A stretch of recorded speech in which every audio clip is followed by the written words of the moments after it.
Okay, welcome councillors, staff and members of the public. Thank you all for attending. Please come on through if there's any more coming. I was about to say plenty of room inside, but not a huge amount. I'd like to declare this meeting open, and doing so acknowledging the traditional custodians of the land, the Wadandi Noongar people, and pay my respects to elders past, present and emerging. I do have a couple of announcements to make. One unfortunate announcement, a couple of weeks ago we lost Douglas Wen, who was a former city councillor. He's actually got a bit of a rap sheet here. So Doug was born in Bunbury. He joined the Labor Party in 1981 and 1986 was elected to the West Australian Legislative Council for the Southwest Presence, the first Labor member in over 100 years in that area. He served there until 1997 and resigned, and was then a member of the Bunbury City Council from 1997 to 99, and then again from 2003 to 2007. Doug was very actively involved in a number of many community organisations, so on behalf of the City Council would like to acknowledge his commitment and our thoughts with his family, one of which, his daughter, is now working with the city. So condolences there to the Wen family. We do have some positive news though. Anoon was last week or the week before announced as West Australian of the Year, which she's obviously a Bunbury resident and done a lot of work within the Bunbury community. So congratulations to her on behalf of the City Council. And we also, last week, I believe, Councillor Smith, last Friday night, we were awarded the Heritage Award. This was presented to our chair of the Heritage Committee and a number of our staff. So presented to the City of Bunbury, contribution by public or private organisation. The City of Bunbury continues to contribute to the protection and celebration of heritage across the community through collaborative efforts with owners, community and groups. And that was presented by the Honourable David Templeman. So congratulations to the City. We have an apology from Councillor Plum, and the rest of us are here. We have received a number of declarations of interest, councillors, which are on the page in front of us. All of them are impartial and will be staying during the during each item. Is there any other declarations of interest? Councillor McCreary.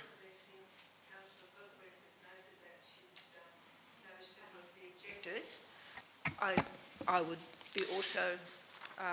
impartial interest, Councillor McCleary? I would say so, yes. I never thought of that, but no, yes, there's quite a few people I know. Sure.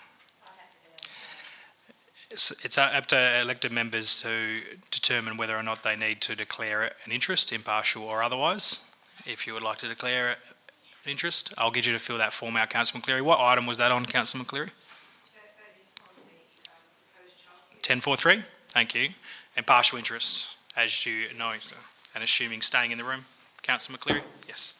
Thank you. Any further declaration of interest? Thank you. We have not received any public questions. Confirmations of the previous minutes. Could I have somebody move those, please? Thank you, Councillor Kozisek. Thank you, Councillor Joles. I'll put that. All those in favour? Thank you.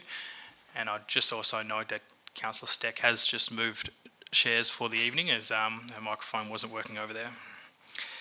And minutes for the Advisory Committee, the Heritage Advisory Committee. We have someone to move those. Thank you, Deputy Mayor. And a seconder. I'll get that on the table. Thanks, Councillor Quain. Could you, you're happy to second? Question was it, sorry, Councillor McCreary? When I read the minutes, I was wanting to know the committee decision that never came to council. May I read it out? If you have a question associated with it, sure. The question is why it didn't come to council. And it's that the Heritage Advisory Committee can recommend to council, in accordance with the Planning Development Act 2005, council resolved to refuse the development application for Lot 188 Beach Road, Bunbury, for the following reasons. The existing dwelling has been individually assessed as having some moderate significance, Category 3, and should be retained in accordance with the local planning policy 6.2 heritage listing assessment and concessions 2, pursuant to Part 8, Section 103 of the Heritage Act 2018, the Schedule 2, Part 3, Clause 8 of the Planning Development Local Planning Schemes Regulation 2015, proposed inclusion of Lot 1, 88 Beach Road, Bunbury, on the Local Heritage Survey and Heritage List as per appendix, shall proceed to the public consultation, and they were against the existing, having the child. So your question, Councillor McCleary, is why was that committee recommendation not brought forward Council? Yes, sir. Which we have in the form of executive recommendation. I might just ask the CEO to explain the process of that for me. Thank you, CEO. Yeah, I'll just pass it to Mr. Barber if I can, Mr. Mayor. Through Mr. Mayor, that recommendation was for the item that's here tonight on the proposed childcare centre, so it is coming to Council. The report on the childcare centre outlines the legal advice that we obtained relating to the heritage matters, and the legal advice was that the demolition of an unlisted building can't be prevented. It doesn't require an application, so it's not part of the application that's come to Council tonight. So the recommendation of the Heritage Committee is coming in the form of that report, and it's included in the agenda. Thank you. We had a mover and a seconder. I'll put those minutes. Those in favour, please indicate. That's carried unanimously. Thank you. We also have the minutes there of the special electors meeting. We'll deal with those items tonight. Is somebody happy to move that we confirm those minutes? Thank you, Councillor Kozisek. And a seconder, thank you, Councillor Quain. I'll put that. Those in favour? That's carried unanimously. Thank you very much. So, councillors, we don't have any petitions, I don't believe, but we do have a number of deputations to go through. As per our standing orders, deputations are to be received by adoption through council, so we just need to vote on these one by one to ensure that each deputiser is authorised to speak. So I'll go through these one by one. So I'll probably just use off the screen, it's probably easiest. So item 10.2.1, we have 4. Sam Morris, those in favour, please indicate. That's carried unanimously, thank you. Megan Gianfrancisco, please indicate. Thank you. Councillors, if I could be so brave, is there going to be any objections to any of these speakers? If that's the case, is somebody happy that we accept all deputations on the screen? Thank you, Councillor Steck, Councillor McCurry. I'll put that, all those in favour. That's carried. So all speakers received deputations for will speak. I should have really thought about that previously. Again, as per standing orders, when we get to your item, we'll bring you up or invite you up. There is 10 minutes as per our standing orders. Again, if I could be so brave, considering the number of speakers we have, if you could make sure we limit that to 10 minutes, if quicker, even better. But we'll deal with those when we go through. There will certainly be no extension of the 10 minutes tonight unless approved by council. So we will go through the agenda. Coming out for discussion tonight, we have item 10.2.1, item 10.2.2, both of those having deputations, item 10.3.3, which requires an absolute majority, item 10.4.3, which has a number of deputations, and of course the item 15.1.1 also requires an absolute majority, so we'll be coming out for discussion. Any further items for discussion, councillors? Councillor Steck? Oh, thank you, sir. Could I have 10.3.1, schedule of accounts paid, please, Sure. sir?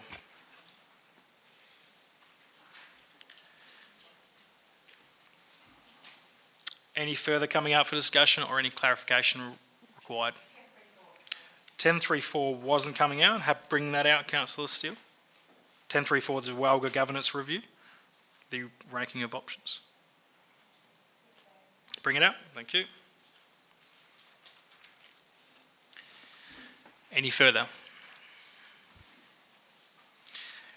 If that's the case, then items 10.3.2, 10.3.5, 10.3.6, 10.3.7, 10.3.8, 10.4.1, 10.4.2 we'll go through on block. If we have a mover for that, thank you, Councillor Andrew. A seconder, thank you, Councillor Yip. I'll put that. Those in favour? That's carried unanimously. Thank you very much. This brings us to item 10.2.1. We will ask our speakers to come first. And first up, Mr. Sam Morris. Thank you, Sam, if you're there somewhere.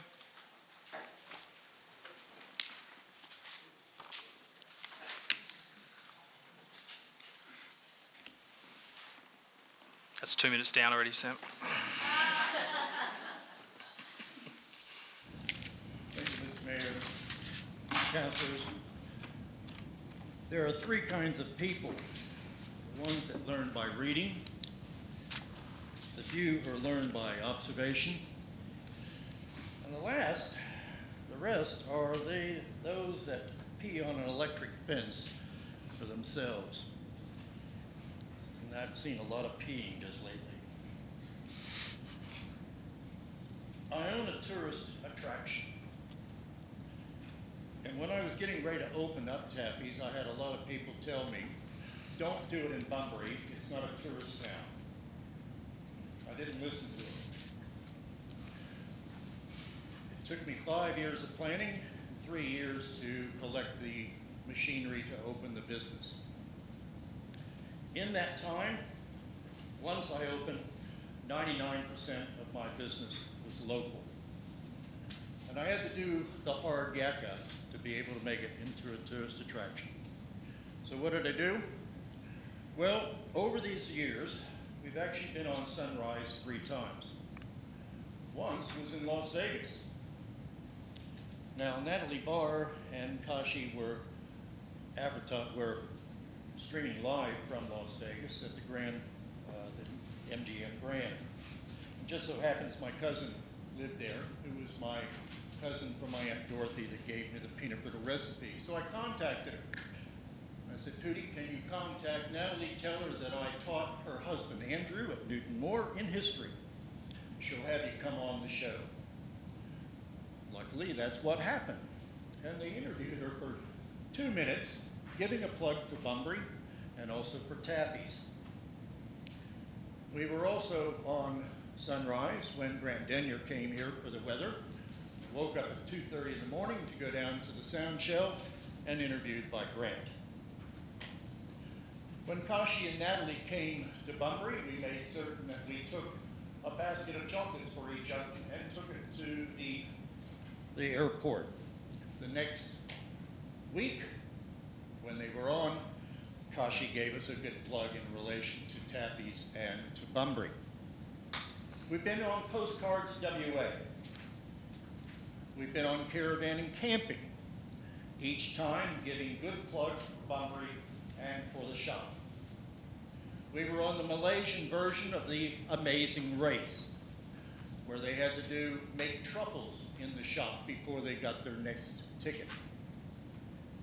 We were on China's version of Getaway, which was seen by 300 million Chinese of Bunbury and of Tappy's. We've been on GWN News countless times. We've been on the ABC News countless of times.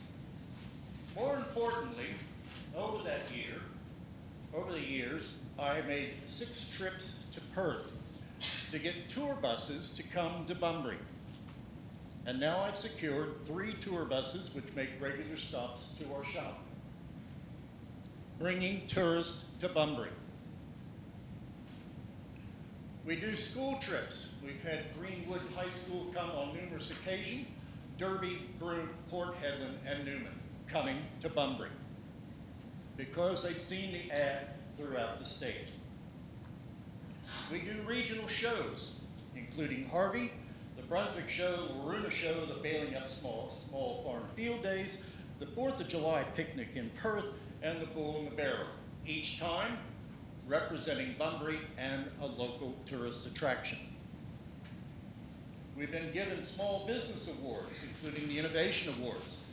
We've been given the Customer Excellence Award. We've had articles in the West Australian. We had articles in the Sunday Times, the Southwest Times, the Bunbury Mail.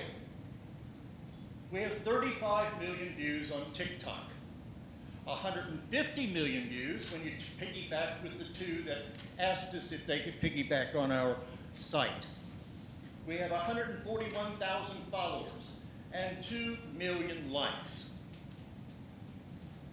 It took a lot of work a lot of effort to be able to say it's a tourist attraction. So what I did was that I wanted to make certain I had some statistics to give you of just exactly what a tourist attraction attracts to Bunbury. Over 4 days, what I've done was that I took 2 weeks ago, I took a Sunday, a Monday, a Thursday, and a Friday. Our busiest day, Sunday, the quietest day, Monday, and the 2 average days, Thursday and Friday. And in that period of time, every person that came into the shop, I asked them, where are you from? If they were over 150 kilometers away from Bunbury, we put it down as intrastate. If they were less than 150, I put it down as local. If they were interstate, I marked it as interstate and international. And in that 4-day period, intrastate, we had 198 in people from intrastate 150 kilometers away. We had 53 people interstate. And we had 33 people international. And that included India, Singapore, UK, New Zealand, Japan, USA, Germany, Northern Ireland, Canada, and South Africa. Now, if I take those numbers, and that did not include local, if I take those numbers, multiply it times 91.25, dividing it into 365, because we're open every day of the year except Christmas. And I figured I'll add that extra day because we took a very quiet period of time, not the school holidays or a national holiday. Interstate, we had intrastate, 18,067 people come through our shop. Interstate, 4,836. And international, 3,011, bringing a total outside of our city, 25,914 people. Local, 24,778 for a grand total of 51,692 people coming to Taffy's and coming to Bunbury. What does it take to be a tourist attraction? You're open 7 days a week. And you're open on holidays. If you look at the CBD, the first thing people tell me when they come into Taffy's is Sunday. It's a national holiday. Shops are closed. If they're closed, you're not going to get tourist trade. Do they offer discounts to the visitor center for people coming in for sporting events? Not if they're not members of the visitor center. And surprisingly, the people that nominated, that moved the motion and seconded the motion to the special electors meeting, neither one of them were visitors center members. We've been a member for 19 years. And we're ignored.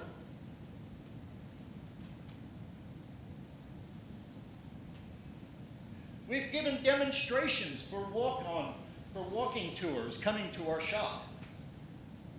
Now, I'm certain the 5 councillors that wish to move it back to the railway station or the CBD, you would know how many subscribers we've got in relation to the visitor center. I'm certain of that. No? At 69. 31 of them in the CBD. Now, hang on. Let me just check. Taffy's is in the CBD. In fact, the Marston Drive, the Marston Waterfront and Cabana North is in the CBD. Now, I went around to the lower course and talked to Leanne. I went to the Quality Inn. I went to the Bunbury Hotel. Went to Quest Apartments. Went to the Discovery Campground. Guess what they told me? No one's coming to ask them their opinion. And yet, they cater to tourists.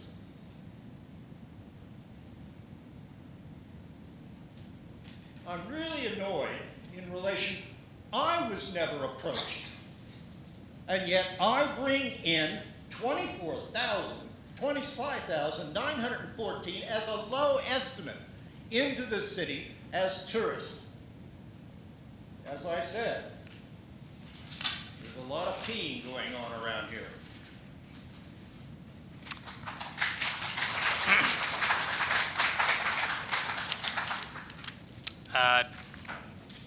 Thank you, Sam. Next up, Megan Gianfrancisco. Thank you, Megan.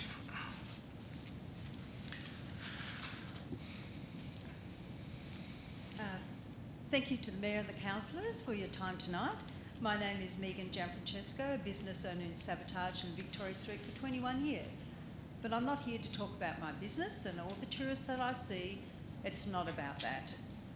We started this journey back in September when the electors rejected the relocation of the Visitors Centre to Kambana Bay away from the heart of the city, away from our many attractions, away from the retailers, the small business owners, and away from the bus station, making accessibility for elderly and those with disabilities virtually impossible.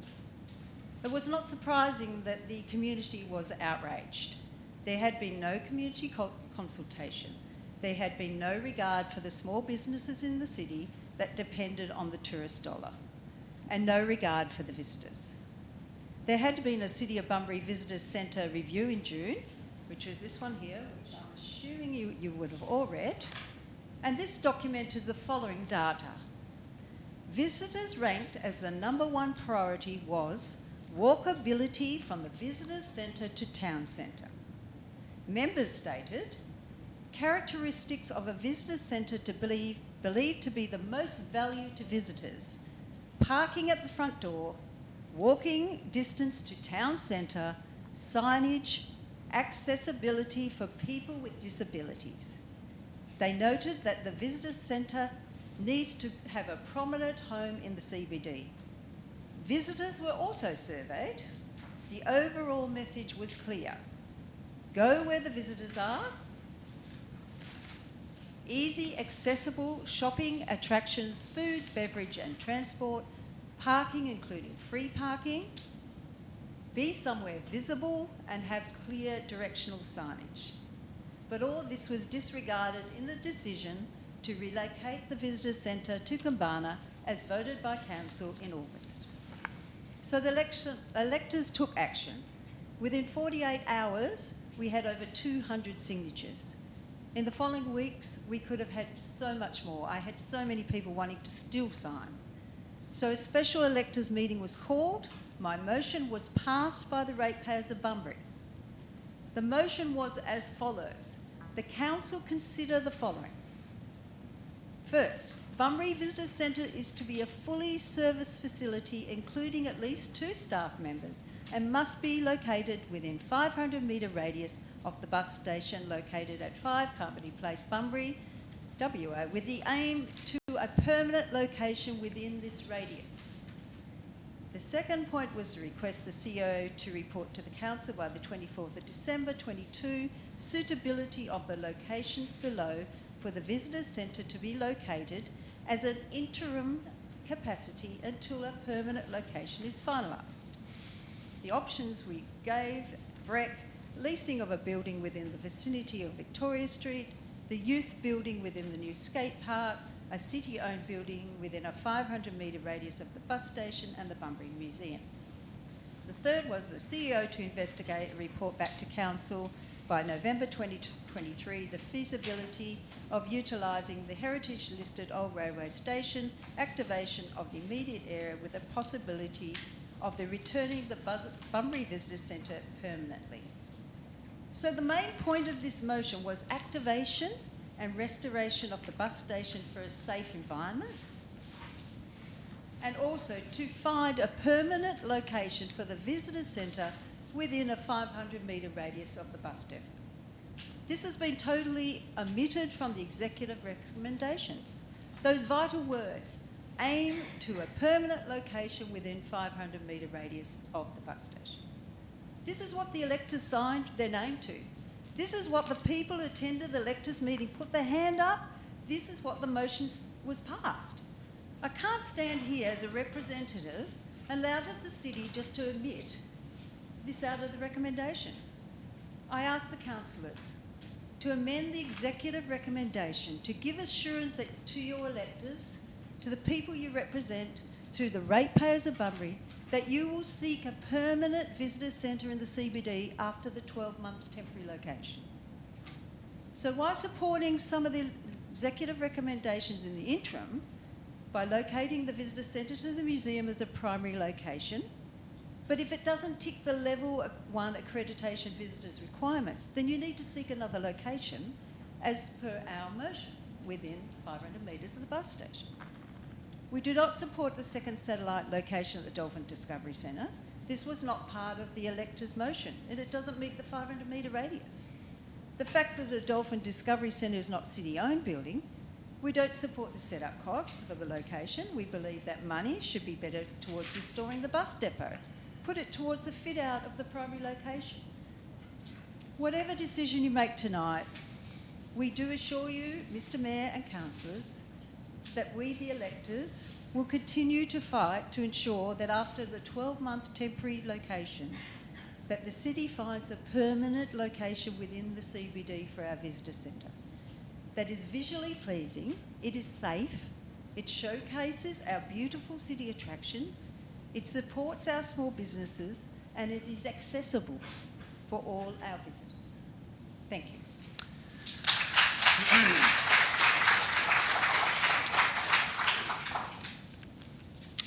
Thank you, Megan. Darren Hotker, thank you. My name is Darren Hotker. I'm property at 53 Wellington Street and businesses which have got their search off and Joe's Pizza and Withers. Good evening, CEO, Mayor and Councillors. This evening I will keep things brief. I've spoken twice now in regards to the tourist centre and its proposed location.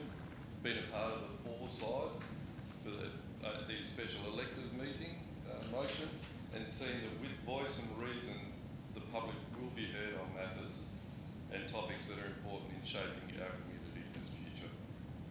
Not here this evening to speak for, nor am I here to speak against the motion or the executive recommendation, as you all should already know my position.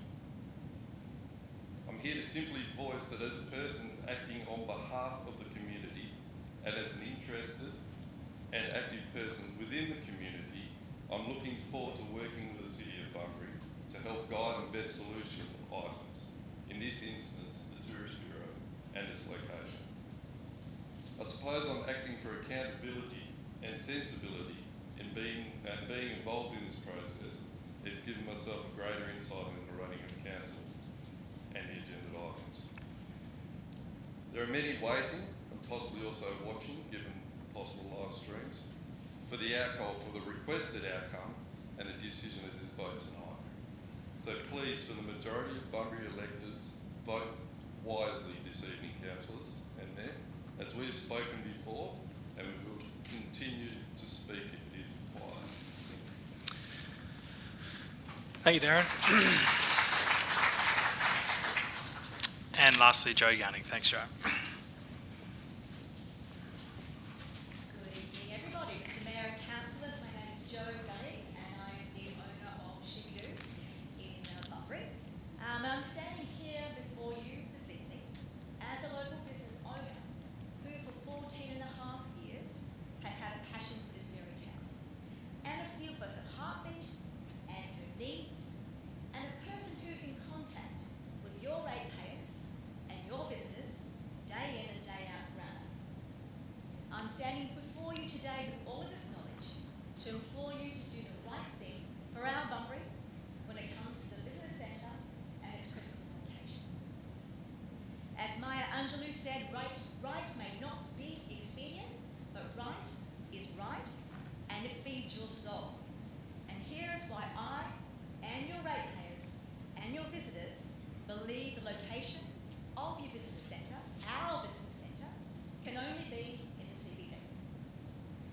Firstly, when you yourselves go and travel and explore a new town or a new location, you cruise up and down the main street and you're looking for the business centre, you expect it to be on that main street, right?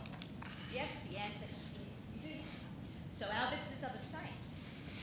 And that should be within easy walking distance of all of our facilities, in a building that showcases Bunbury. That's where tourists, your visitors, expect the tourist centre to be, or you would expect it to be. And your responsibility is to make it there. Now, believe it or not, I've got my hand on my heart. This very day, I had a lady, she walked into the store with her sister and her husband, and And she goes, yeah, I've been driving around for 2 days and I can't find the visitor centre. I kid you not, 2 days this morning. I went, okay, here it is, and la la la. Then I said to her, do you mind me asking why you're looking for the visitor centre? And she said to me, well, I like to know where I can go on tours. I like to know what I can do in the town that I don't know before. We park up, we go to the visitor centre, we book our tours, we spend our money in the CBD. Hello, that's pretty good. So did she go on that tour and spend her money locally? No, she didn't, because she couldn't find the visitor centre because she was cruising around Main Street. She couldn't find it. Her parting words to me were, I'm going to go up to the visitor centre now, I'm going to complain. Her name is Victoria, and this is Cheryl. You've got the complaint. I'm 1,000% positive. She came back and told me and bought 2 pairs of shoes at Bye. And she said, I'm going to tell them if they want tourists to this town, they have to locate their visitor centre in a location where we can find it that signifies Bunbury. I'm going to Busselton tomorrow. The first thing I'm going to do is go to Busselton Visitor Centre and book a tour. That's amazing that our business is lost because she couldn't find the visitor centre where she expected to. You really can't get much clearer than that. Secondly, sell the destination. Apart from the 14 and a half years in retail, I spent 22 years in 5-star hotels, which some people know already. So at every destination, when we were opening a new hotel, whether it was from Warsaw to Casablanca, what we did is market the destination. Every single business that's in that destination gets a benefit from marketing the destination. The destination is Bunbury CBD, not Bunbury. And along that point as well, how can your visitor centre team know Bunbury, know what's happening, know what's changing if they can't walk the streets and talk to us as independents who do also sell our town? So again, in the CBD is the only logical requirement, logical explanation, and logical possibility for locating the visitor centre. Fourth point, you cannot have a visitor centre in 2 destinations, in the CBD and Coombunna Bay, and measure the statistics. As Mark Twain said, there are lies, damn lies, and statistics. How can you measure foot traffic statistics from 2 locations when one of them does not singularly have foot traffic to the visitor centre only? You can't. You can't measure those statistics. And what are foot traffic statistics anyway? What exactly do they measure? The goal of the visitor centre is to increase spend in a destination. That's what needs to be measured. And apart from tours that the visitor centre team actually book, you really can't measure plausibly spend statistics. However, you can increase the potential of spend when you nominate Bunbury as the location for the CBD. It's located in the heart of the CBD. People hop out of the cars in the CBD and spend in the CBD. And back to my lovely customer Victoria, who said, we park up, we go to the visitor centre, and we stay in the CBD to spend our money. As a party note, I want to remind the council that your predecessors, not this current council, made an almighty mistake when they moved a tourism critical train station out of the CBD at the cost of the CBD and tourism opportunities. I bet that was based on statistics too. So I implore you, please don't make the same mistake again. My great thanks. Thank you, Joe. Okay, councillors, we have an executive recommendation in front of us. Do I have a mover? Councillor Andrew, moving. A sec. I'll just get it on the table, Councillor Kozisek. I'll see if there's a seconder first. Is there a seconder to the executive recommendation? Councillor, yep, I saw first. Do you have a question, Councillor Kozisek? I'm just wondering why we are not sincerely looking at the resolution of the electors' meeting. According to Local Government Regulation 5.33, all decisions made at an electors' meeting are to be considered at the next ordinary council meeting, and these decisions are to be considered as they are resolved. Why does our executive recommendation not reflect in full the motion that was passed at the electors' meeting? Sure, thanks, Councillor Kozisek. So the key word is consider all motions there, but I'll ask the CEO to elaborate where the executive staff get to from the special electors meeting to an executive recommendation. Thank you, Mr Mayor. So the electors members' motion is contained within the agenda item that is being considered by Council tonight. Not as much as electors may not like to hear this, but not every motion that comes out of an electors meeting is even able to be managed or dealt with by a local government. In this particular case, the motion of the electors meeting would have required another attempt at a revocation of a previous decision of council that had already been tried once and failed. So officers tried to put together the most appropriate compromise position of dealing with as many of the issues that were raised at the elected members' meeting via their motion, as well as what was a practical outcome based for the city. Thank you, CEO. It's a question, Councillor Steck. Certainly is. Can I have a definition from the Definitions Act of consideration, please, sir? No. A question, but I'll also give you the definition. No, you can I ask have your a question. question. Have we considered the electors meeting motion in accordance with the definition, which is evaluate in detail as a council? Councillor Gasser, we have the executive recommendation in front of us. This is how the motion has been provided as the CEO suggested in the agenda. The executive then have an executive recommendation in front of it. So if you're not comfortable with the executive recommendation, you can speak against it. Councillor Steck. Mr Mayor, I move that the meeting be suspended of standing order so that everyone can speak, sir. You're moving the standing order of speaking for and against? Is that that particular standing order? No, sir, I'm moving that the matter be suspended so that we can all speak without the standing orders applying, and then we will resume standing orders. So you're requesting that all standing orders are removed? No, I'm asking, as we always do, through our processes, that we suspend the standing order so we can all speak. I need to know which standing order you would like removed, Councillor Steck.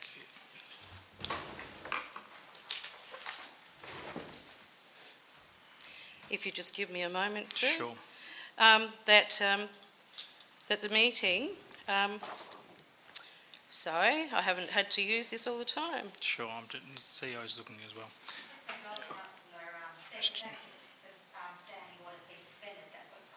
Well, that's what I did ask. I asked about all standing orders because obviously we have a number of standing orders, so you're asking that all standing orders Well, it's are just a suspended. procedure that we suspend standing orders so that everyone can speak, but we all maintain the code of conduct and That's the always strict. kept? Yep. So, Councillor Steck, And you're moving strict that also regulations. standing orders of the meetings are suspended, is what you're moving. Is there a seconder? Yes. CEO, just some guidance on governance. Do we debate whether we accept this? So I don't believe that a council can suspend all of their standing orders. Otherwise, you've got no rules or regulations to conduct the meeting at all. I believe that Councillor Steck is possibly talking about part 10 of the standing orders, which is the debate of substantive motions and allowing all elected members to speak. The normal protocol is after a speaker, if there's a speaker for and no speaker against, then the matter then goes to the close of debate. Whereas I believe that Councillor Steck would like, if there were more speakers to speak either for or against without intervening speakers, they be continued to be allowed to debate. So that would be part 10, Mr Mayor. Yeah. So, Councillor Steck, I might be able to assist if you can. What exactly are you looking to achieve? The CEO is quite right, but we've done this before in the past several times. So we've done it if we want to have multiple people speak on an item, and I'm more than happy to entertain that. And that's why I asked what particular. So the order of debate, standing order, happy to, and I can overrule that anyway if we need to, or I can allow that. If there's a standing order in terms of what questions and asked, that sort of thing, that's what we need to think, and I'm pretty sure we can't just overthrow our standing orders. But how about we get into the debate, and if we need to look at what options we have then, Councillor Steck, if there's anything particular you think now, then I'm happy to look at that. But if not, we can move to the mover and seconder and start from there. With all due respect, sir, you are the Mayor and your ruling presides. So I will respect that ruling, sir. Thank you, Councillor Steck. So let's get started then. Councillor Andrew as the mover. I disallowed it, Councillor Steele. You can move that, if you would like to move that my ruling be disagreed with, No, I feel free. don't want to do that, Mr Mayor, but honestly, that's not As what's... Councillor Steele, in the take a step. standards. As pointed out, if all standing orders are removed, we have no debate. It becomes a free-for-all. There's no governing body over it. But Well, actually, sir, there under- is the Code of Conduct and Code the of conduct, regulations of local government. Councillor Steck, take a seat. Code of conduct does not govern how a meeting is structured and run. That's what our standing orders do. Code of conduct determines what behaviour you behave in. Standing orders determine how we run a meeting. But sir, if Councillor you don't Steck, I'm not behave having to this them, you can still conversation get pinged through the local government. Councillor Steck. It's actually a procedural motion, and actually you are going against, and I don't want to argue against you, Mr Mayor, I know you've made a ruling, but actually here it says suspends, and it actually, once someone has moved and seconded it, there's no debate, we just have to vote on that. It might not get passed anyway, but suspends operation of the clauses specified in the motion. The presiding member decides on any matters relating to the conduct of the meeting that are not covered due to the suspension. That's what it is, and it's a procedural motion. I actually do think you are going against the Act. Well, when I asked the mover what they were asking for, it was very unclear. So if you're moving a procedural motion, Councillor Steele.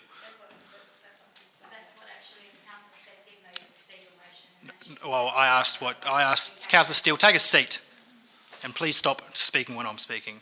I asked Councillor Steck if she would like to suspend all standing orders, was what I asked.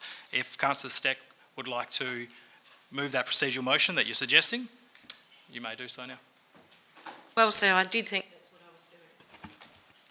Would you like to clarify that then? Well, sir, I don't want to disagree with you, but we have done this in the past, and yes, it might be Rule 10, but we do suspend standing orders, and we do oblige by those, and we do not... Councillor Steck, are you moving this procedural motion? Yes, sir. For Part 10. Is there a seconder to that? I'll put that to a vote. Those in favour, please indicate. Those against? That's carried. Radio? Let's carry on where we were anyway. Thank you, Mr Mayor and members of the public. We're back here again. I was trying to decide what to talk about tonight because I think I'm running out of things to talk about, but that's okay. I fully support the recommendation from the Executive. As we said, we still have a decision of Council which still stands and obviously is in the way from the electors' motion. This gives us the opportunity to come together and to try two separate locations to provide us with a little bit more information and clarity and to hopefully bring along the community together to make a more informed decision in 12 months' time, hopefully. There have been several things said about the opportunities that Commander Bay present, and some of the opportunities which seem to be negated, and everyone has focused on accessibility. Commander Bay provides the only changing spaces place in Bunbury, which provides 24-hour-a-day access to those with the National Key Register, to a disabled change room with an adult change table and a hoist to get them on and off the toilet. It's the only place, it's at the Commander Bay kiosk. In the city of Bunbury, where anybody visiting or a resident of Bunbury who needs those facilities can actually go out there. We've currently got the state government who's going out there, Mr Mayor, and installing the new accessible playground over at Mangrove Cove. We've invested many hundreds of thousands, millions of dollars along that precinct to turn it into our tourist precinct. The Visitors Centre is actually about servicing visitors. It is not the draw card. It is not the attraction to bring visitors here. The Visitors Centre is about servicing the visitors once they arrive. Now, notice that we do talk about walkability. The city has great walking paths. Most areas are connected by footpaths. But a few lines under in the report on the Visitors Centre actually states that majority of visitors, I might be ad-libbing, sorry Mr Mayor, majority of visitors have their own transport. So transport's not an issue. We've just seen the amazing results of the Bunbury Geograph Museum, which has just been recognised with a state award. It is a major attractor. It's going to bring visitors to that area. It's going to support that facility. The City of Bunbury currently invests just under $1 million in the Bunbury Regional Art Gallery every year as a loss.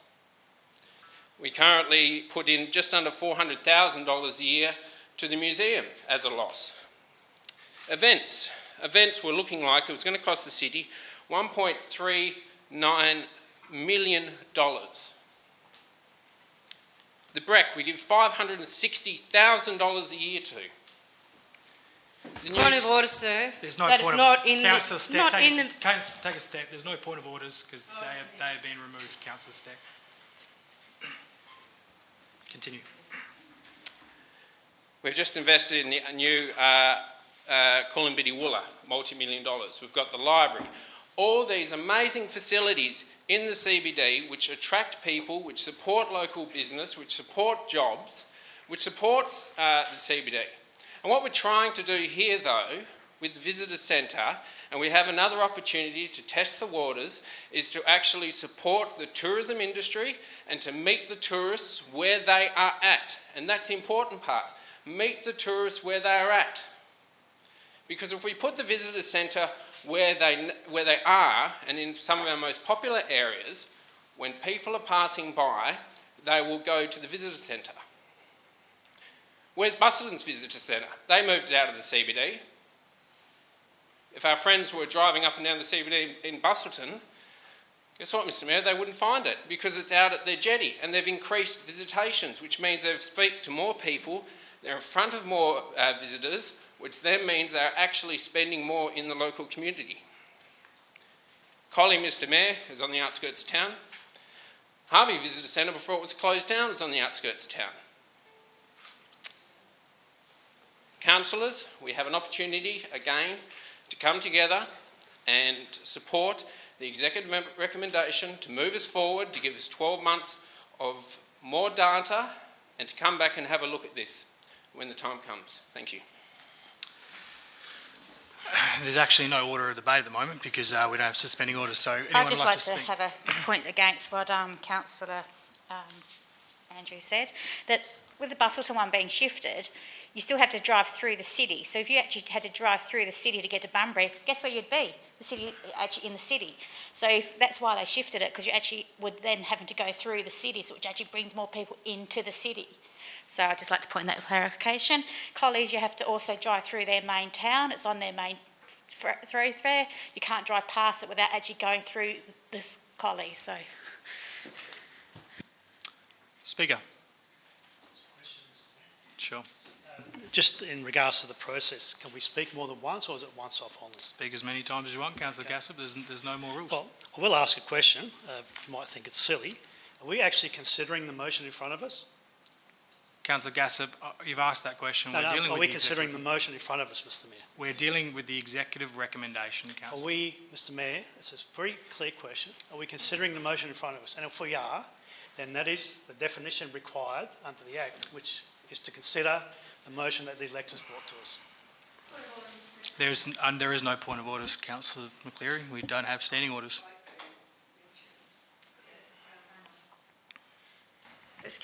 For myself, as Councillor Gassop had put a survey out, I feel he has a bias in this.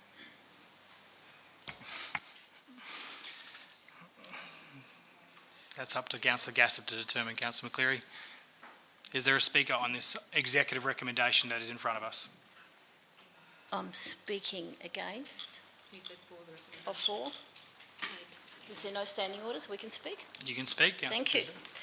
First of all, I believe that we will be contravening the Local Government Act 5.33 if we do not move the resolution of the special electors meeting as written on page 35 of the agenda and voted on by our ratepayers. That is my belief. However, I will talk about some other things. So we talk about community consultation and engagement constantly, and we speak about it in the way that it is very difficult to engage our community and get consultation and get really involved. So it's a difficult thing to do.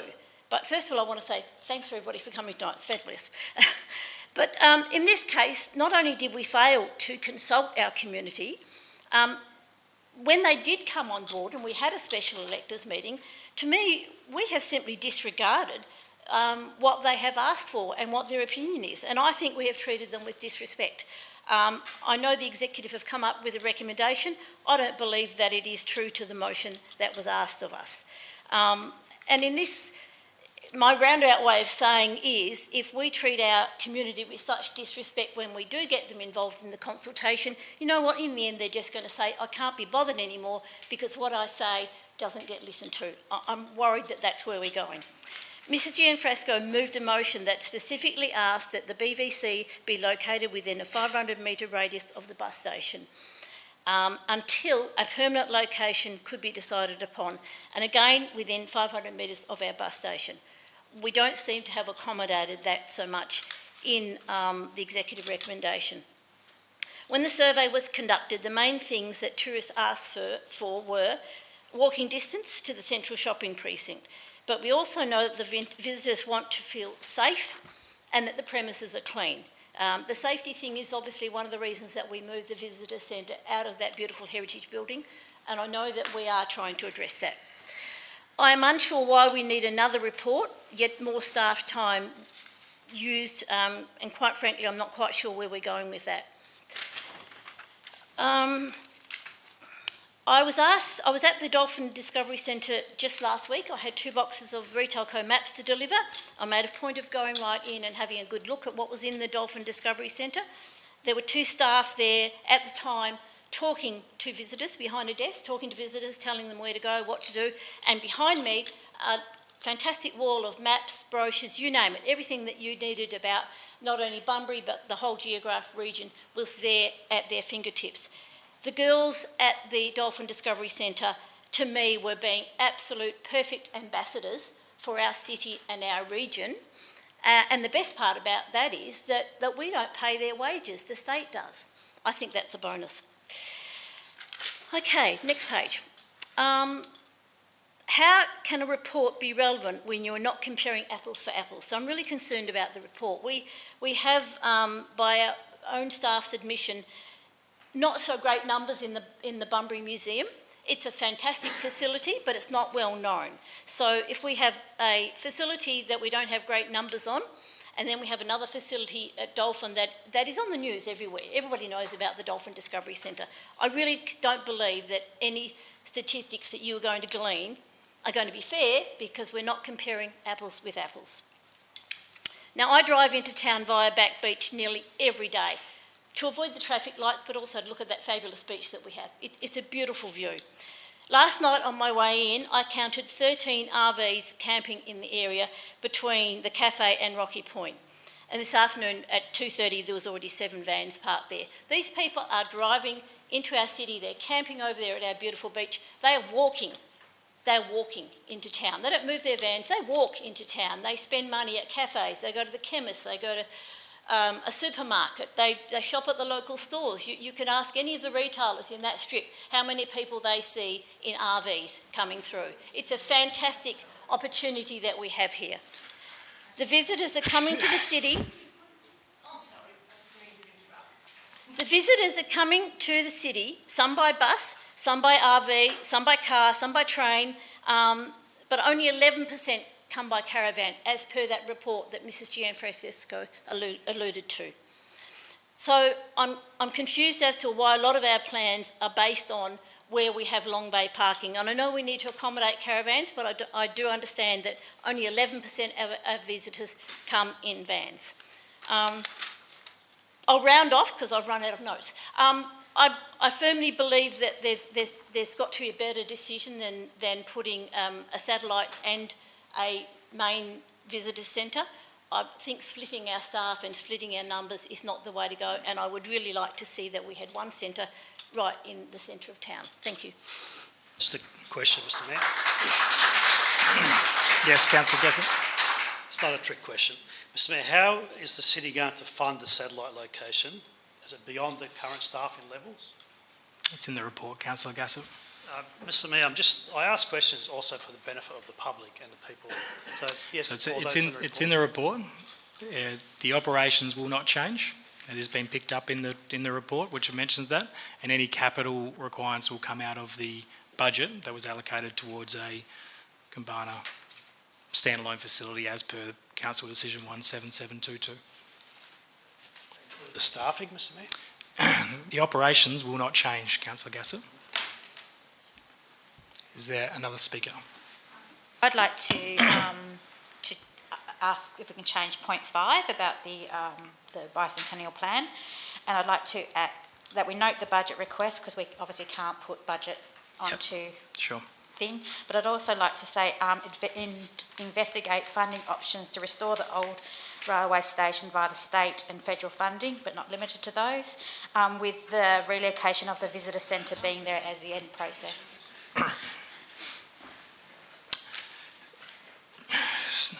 CEO, if there's a motion that contradicts a previous motion as is suggested there, so obviously we currently have a decision, Council Decision 17722 has a location for the visitor centre.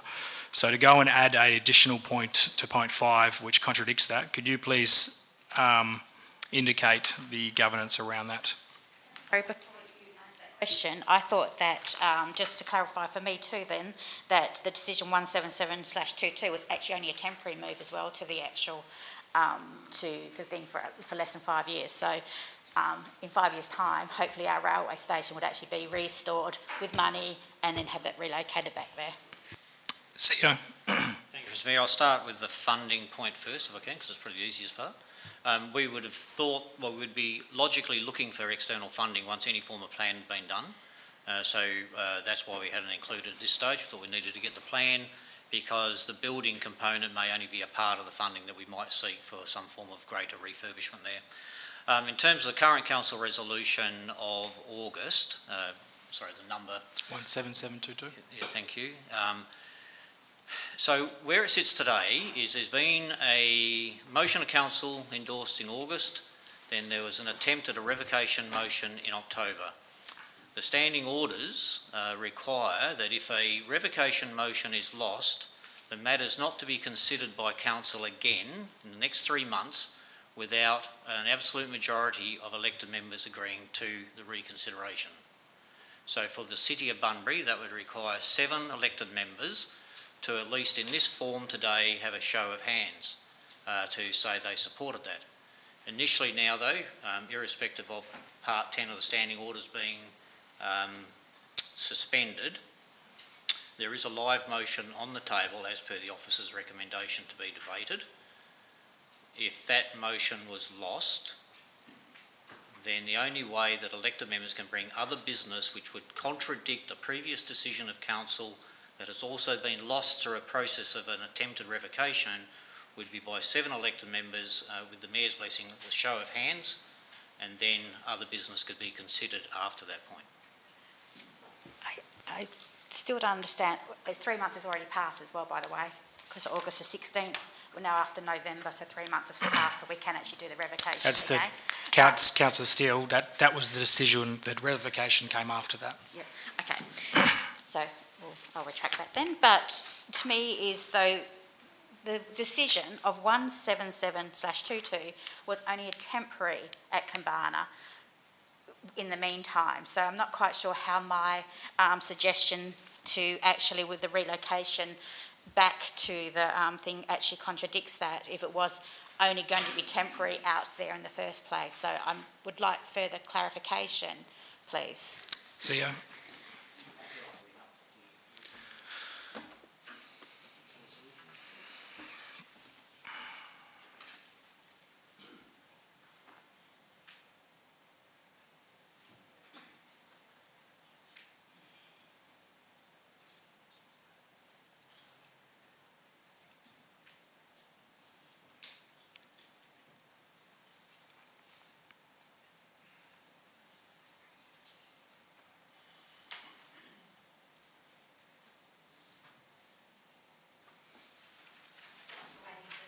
I've got a few more things I'd like to say. To support, I think it was brought up last week during deputation that there was going to be change from trial to temporary as well. So I'm just wondering whether that can be changed. It's in there. Oh, it has. Okay, thank you. I haven't got the new. So, if I can, Mr Mayor? Yes. So in front of your elected members is the decision 177/22, where the council decision was to support the relocation of the Bunbury Visitor Information Centre to the Kambana foreshore on a new standalone facility. So we had a conversation around whether that might be permanent or temporary, and staff indicated that initially there would be a temporary facility because we would not necessarily believe that that was a long-term proposition. However, the council resolution does not provide for that other than Part 4, which required the annual reviews for year 1 and 2 of the facility.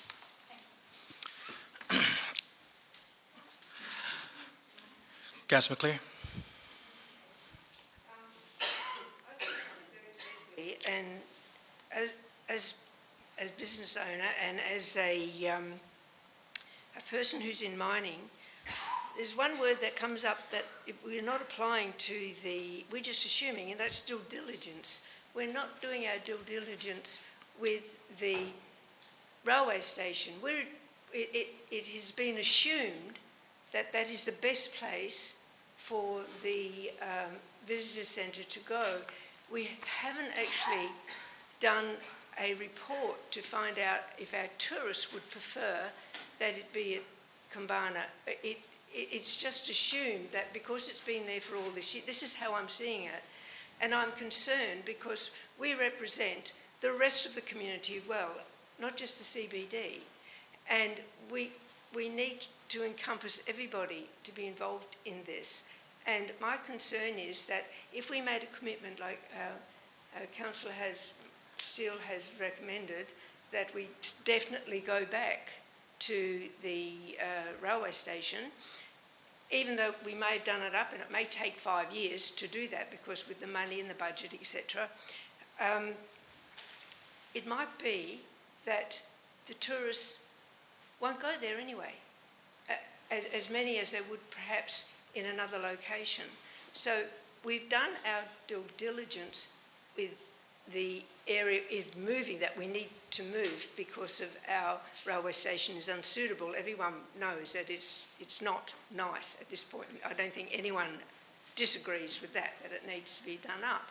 But we haven't actually, we need time, and this is where I like where it says that we have a 12-month temporary relocation to 2 sites, because then that gives the city time and it keeps them in accordance and accountable for what we need to do to ensure that if we were to move back to the railway station, that all the boxes are being ticked and anyone else who's living in our area will know that we've spent money, because to be able to do up the railway station, I imagine that we're going to have to put a hold on some of our large projects because we don't have millions of dollars stashed away for an emergency such as this. So I don't support what Councillor Steele said, and I do support, I can see where our executive are coming from, that they are looking at accountability, they're looking for staying in the regulations that they are bounded by with local government, and giving them the alternative and the opportunities to do the due diligence for all our community to ensure that when we spend the money, we're spending it correctly and right on spot, and not just on guesswork, and with our heart that it's been there forever and that's where it should be. Thank you, Councillor McCleary. I'll speak. Sorry, sir, could I just resume standing orders? Thank you. Is there a seconder to resume that? Councillor Kozisek. All in favour, please indicate. Those against. Okay, standing orders resumed. I'm not sure where we're at in order of debate, but I did say I'll speak, so I'll speak for. We kind of removed that before we had the opportunity to have a seconder, to be honest, Mr. CEO. I'll give the option for the seconder to speak now if they would like to. I'll keep it brief, councillors. We know what the numbers are like for the visitor centre in the CBD, but we don't know what they're like for Kambana Bay. So With this executive recommendation, we have the chance to look at both of them, and then we have the chance to decide at the end of the trial period who is right. Thank you. Speaker against? Councillor Steck. Thank you, Mr Mayor. I just want to point out a couple of things. Busselton was mentioned by the key speaker who moved, Councillor Andrew. Busselton is a tourist destination just like Broome, just like Darwin and a few other places.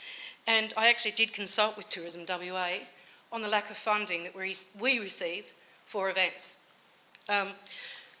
Southwest WA, Australia's Southwest resides in the Dolphin Discovery Centre. They receive funding from everyone, and we pay the lion's share for their worker or their promoter of all the assets in the geograph region.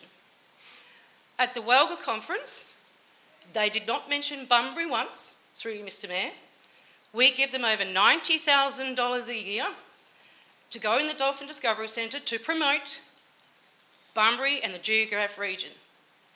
They didn't mention us at the Supreme Local Government Convention. I found that insulting. I asked the Deputy Mayor to come along with me, and I chatted with them. How annoyed I was with that. Moving on to the motion. I also wanted to say that I've said it before, I have spoken with the CEO, David Kerr, from Dolphin Discovery Centre. I spent over an hour and 15 minutes with him. He told me he had no space. He didn't want it there and he had no space. I've told you all that. But after we went to the Kambana Bay and the $100,000 that everyone agreed, well, I didn't agree to that because I know I voted against it, and I spoke against it because I knew it was going to cost more than $100,000, so I will go back and review that, that meeting.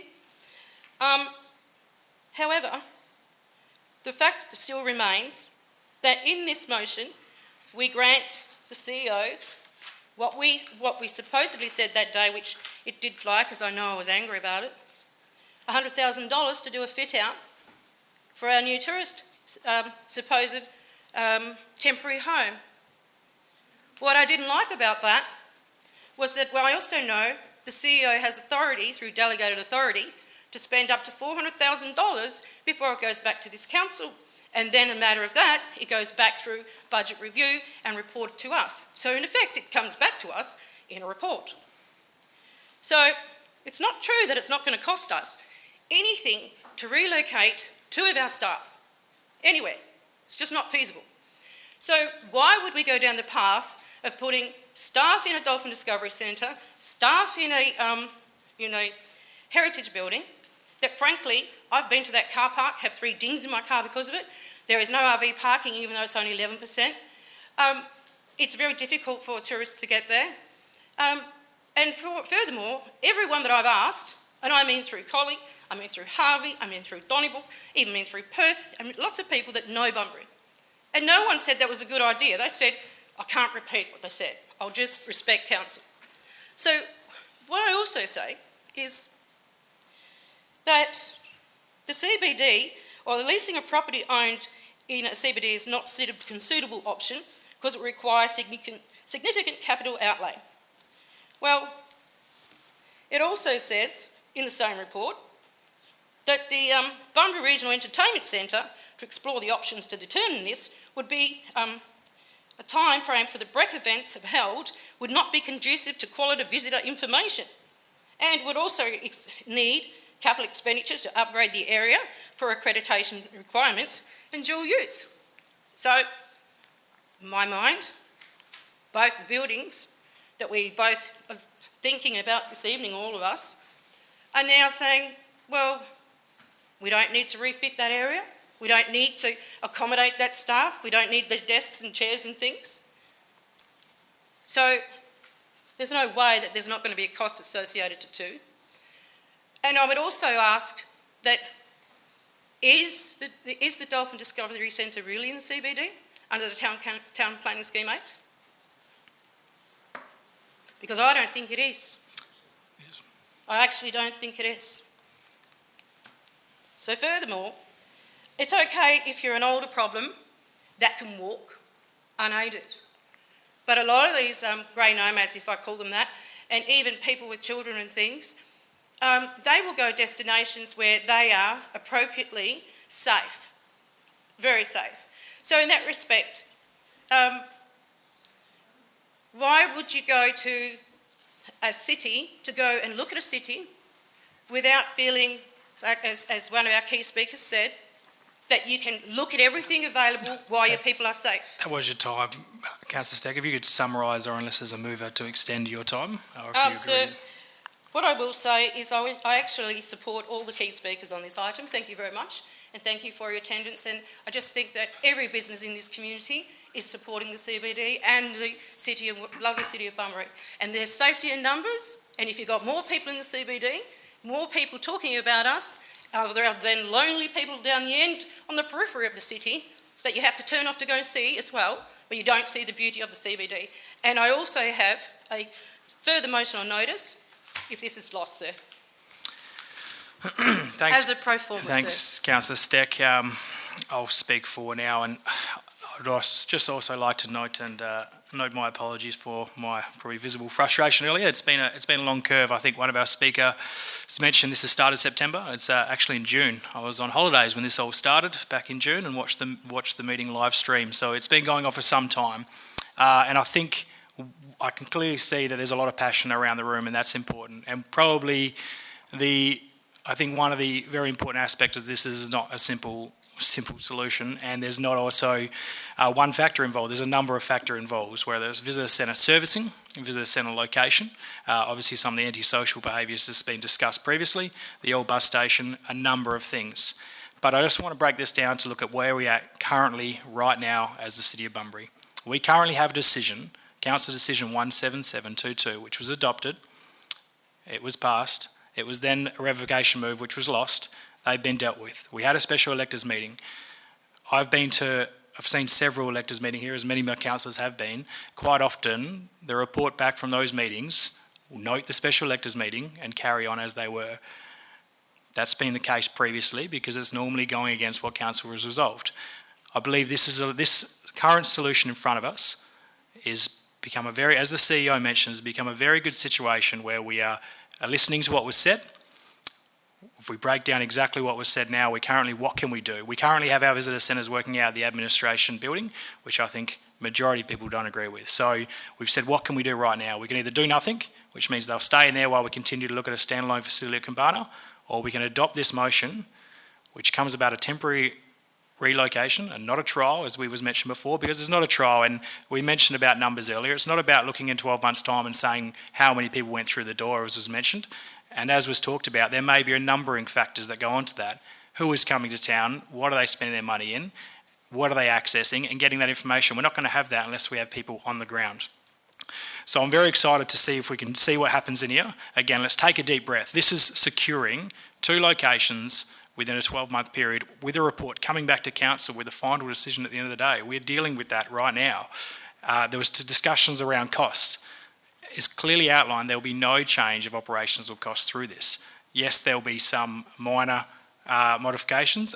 That one of the reasons why the museum was chosen, because it's easily going to be reconfigured. We can get this, if this is passed, in all likelihood we'll have this in before Christmas. We can have a look at what's happening in our area. We're appeasing the fact of having a visitor centre in the CBD. And then in 12 months' time, who knows? But a dual location, one of our speakers, Mr. Gianfrancesco, mentioned earlier the report. The report also recommended that multiple locations for visitor servicing is a key dynamic in many other local governments because it allows for all the things that are being discussed. It's visible, it's easy to access, and you can find it easily.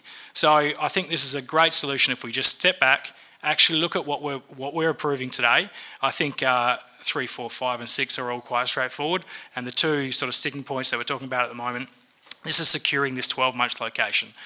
Let's have a look at it. Let's take a deep breath. We know there's a number of developments happening in our next 12 months, which hopefully, and all the things that I've been talking about, 100% agree with. Revitalisation of the Bicentennial Square, bringing it back into the train station, is that feasible? And all those kind of things are exactly what we want to look at. So let's support this, let's take a deep breath, let's get something in place for 12 months, and then in 12 months' time, we can do this all again.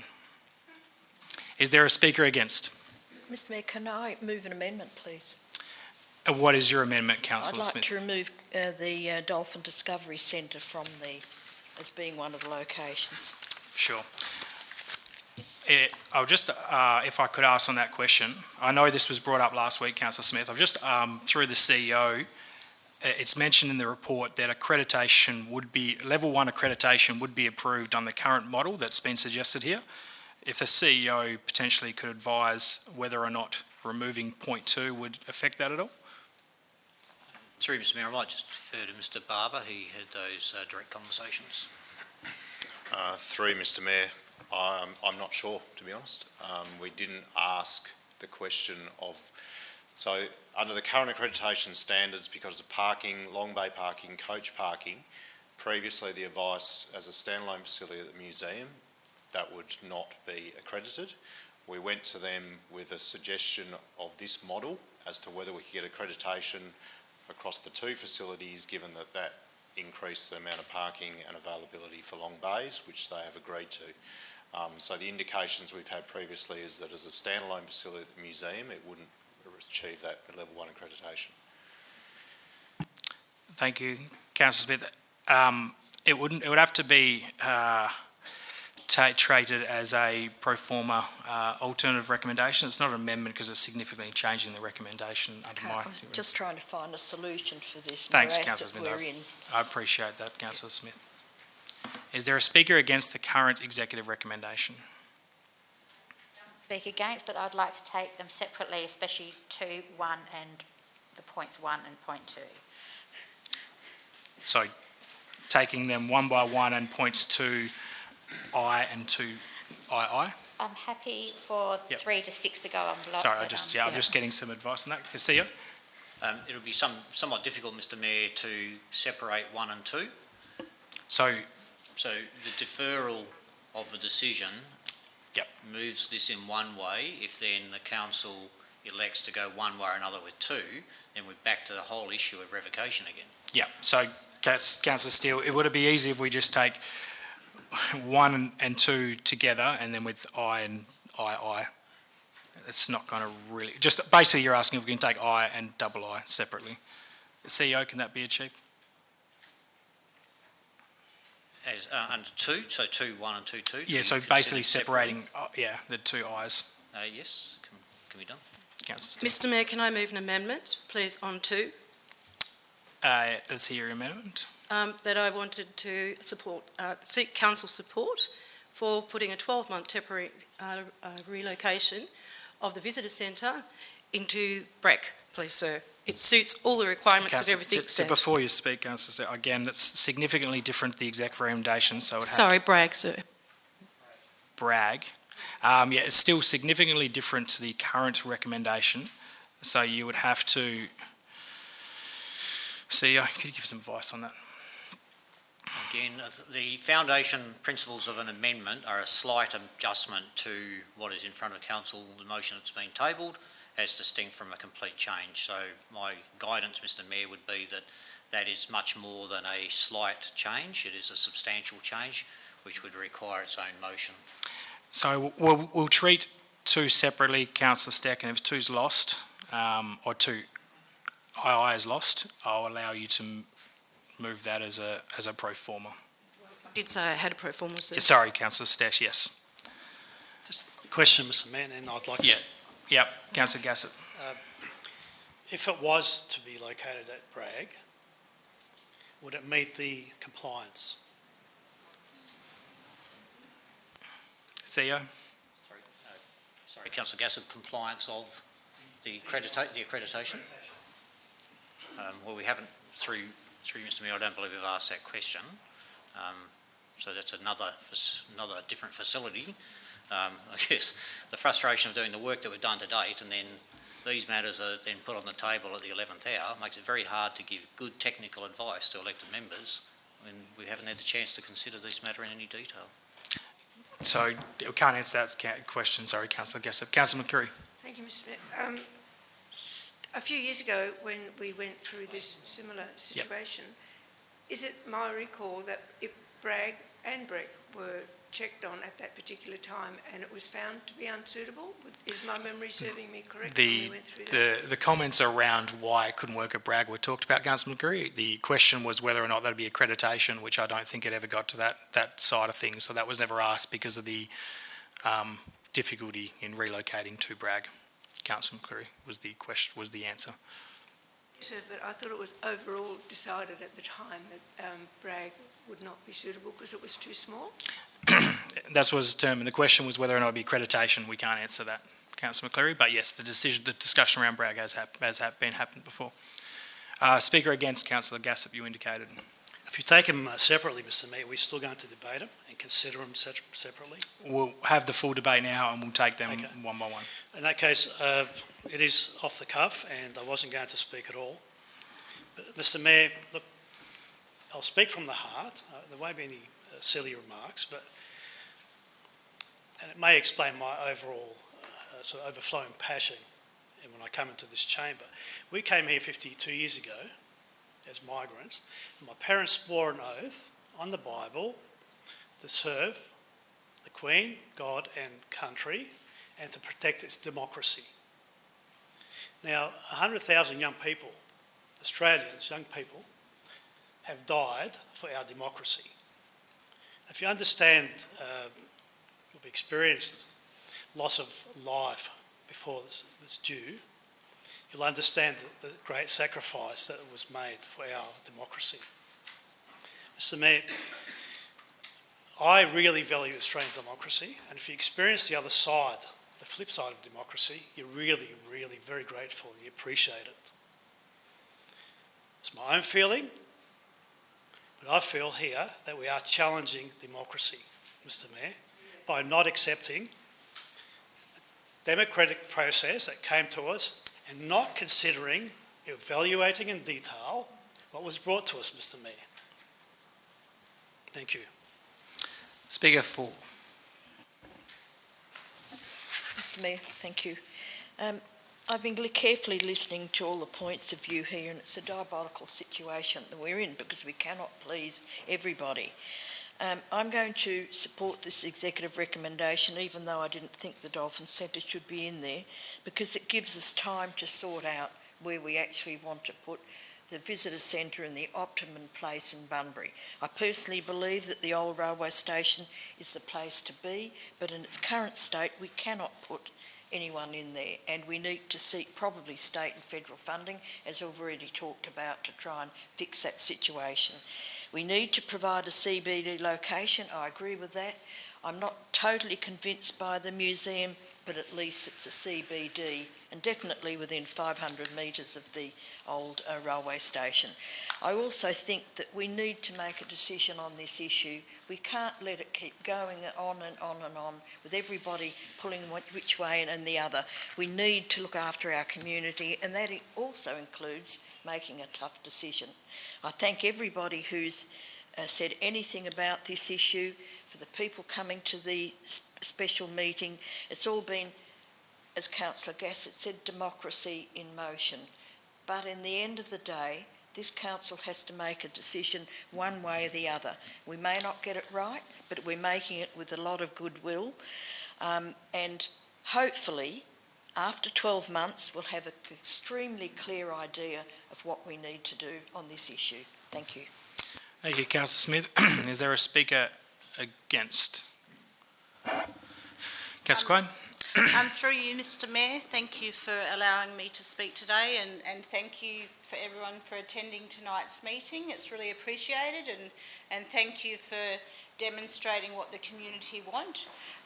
Council, I please encourage you to please listen to the community. They're trying to engage with us, and it's very important that we listen to them, otherwise our reputation may be stained. And also I'd like to ask a question. Councillor Andrews asked or commented about the changing places. Is there a plan to have that in the CBD in the future?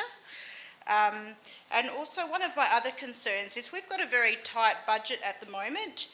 So I've got community groups coming to me wanting funding for their project or their endeavours, and we're having to turn them down, yet we have an option here of saving $100,000 if we didn't do this recommendation. So I'd like to also consider the impact on our budget. So I won't be supporting this recommendation because I don't feel that it's in line with what the special electors meeting intent was, and I encourage councillors to please consider what the community have spoken and what their wishes are. Thank you. Question on future changing places in the CBD. CEO, is there any plans? At this stage, no, Mr Mayor. I think we do have a public toilet replacement program, but a changing places facility, I think circa $300,000. So at this point in time, one hasn't been considered to be added to our stable of public toilet facilities. Is there a speaker for Councillor Andrew? Should I close the debate?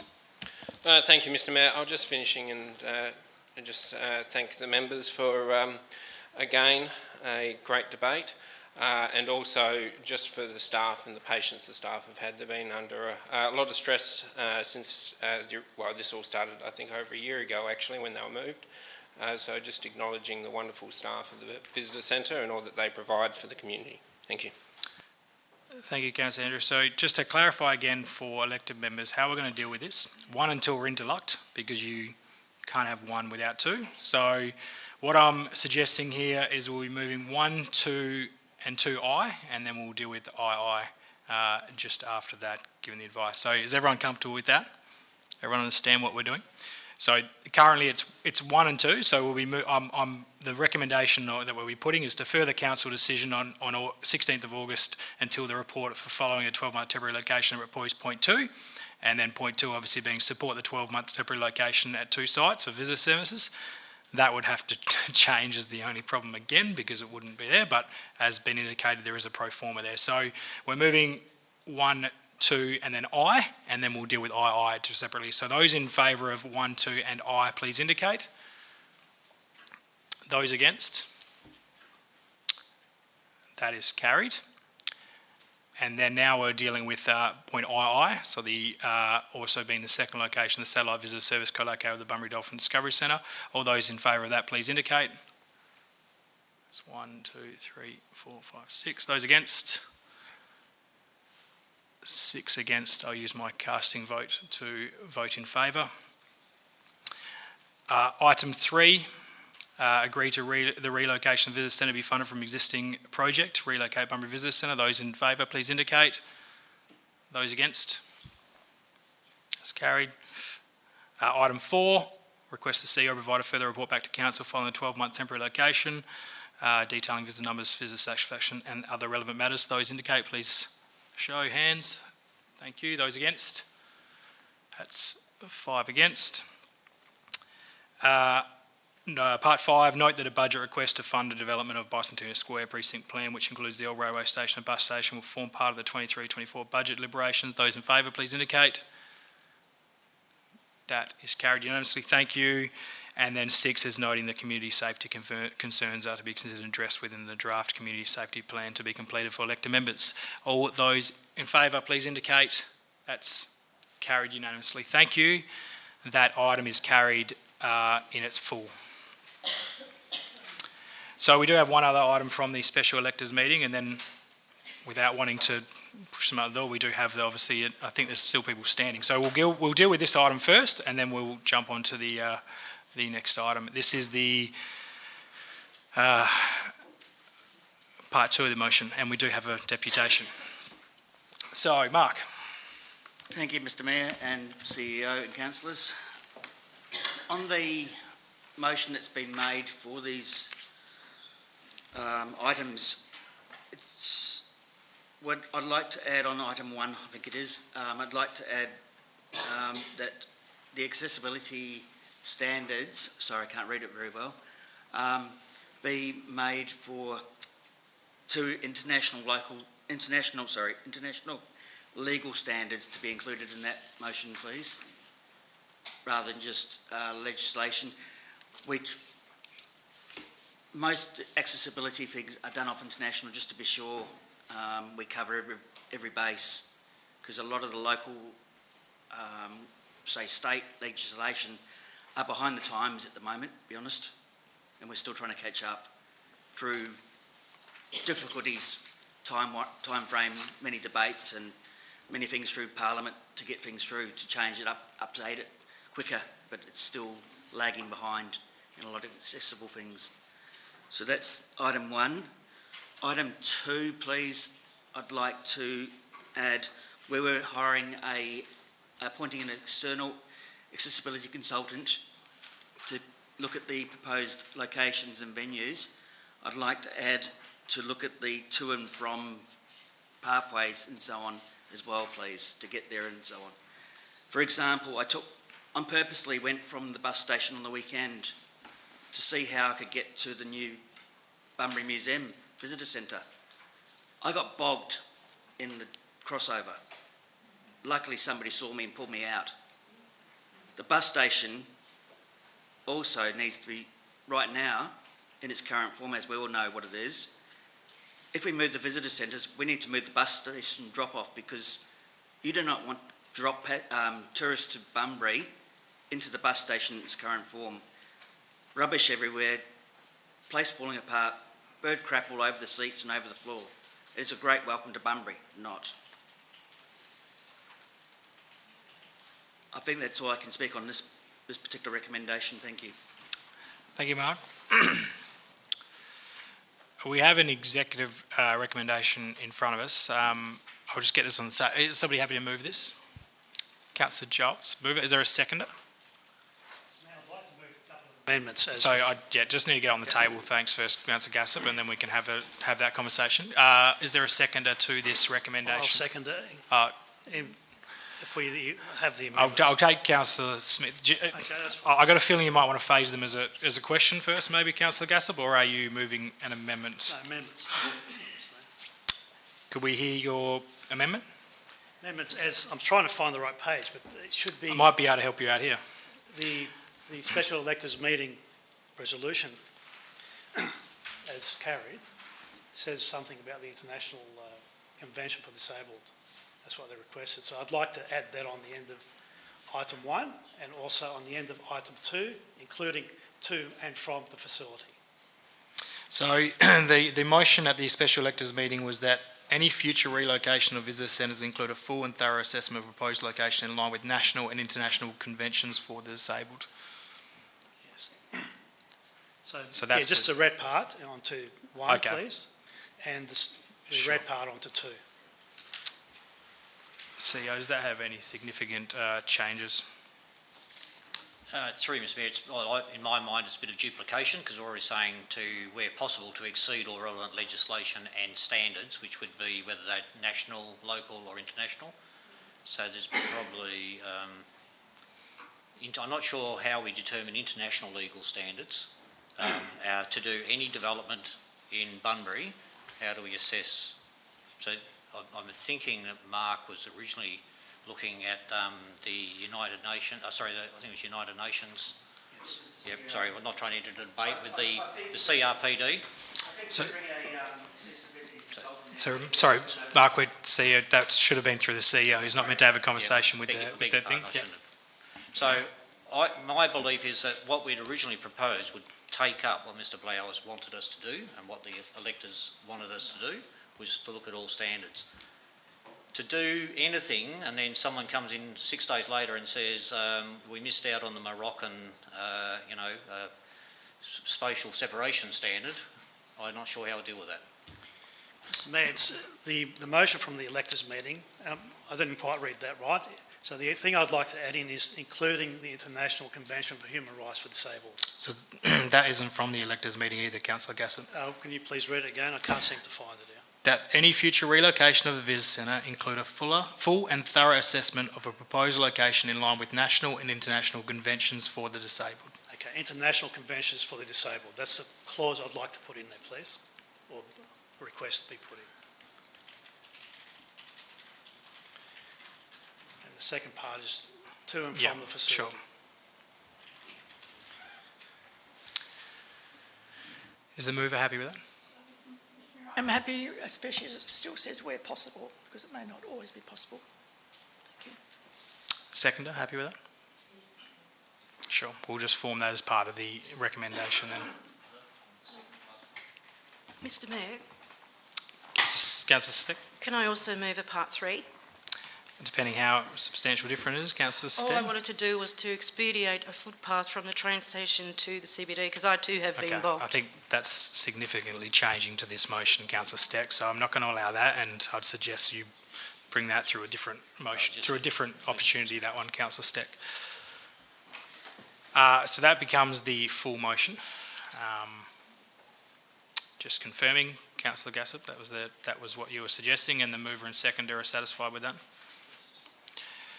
Is there likely to be any debate on this one now, councillors? I'm happy to put that. Councillors, those in favour, please indicate. That's carried unanimously.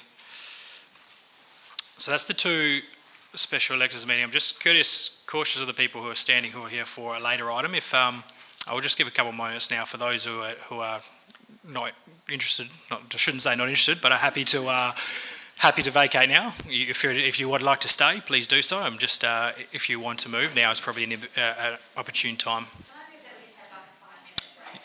Yeah, I think I can adjourn for 5 minutes anyway. So, electors members, we're just going to adjourn for 5 minutes. Sure.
Thank you all. We'll reconvene in 1 minute.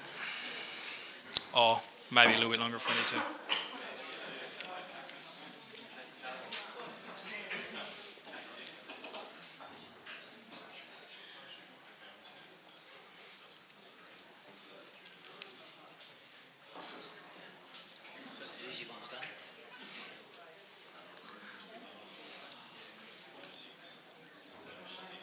Might be able to get.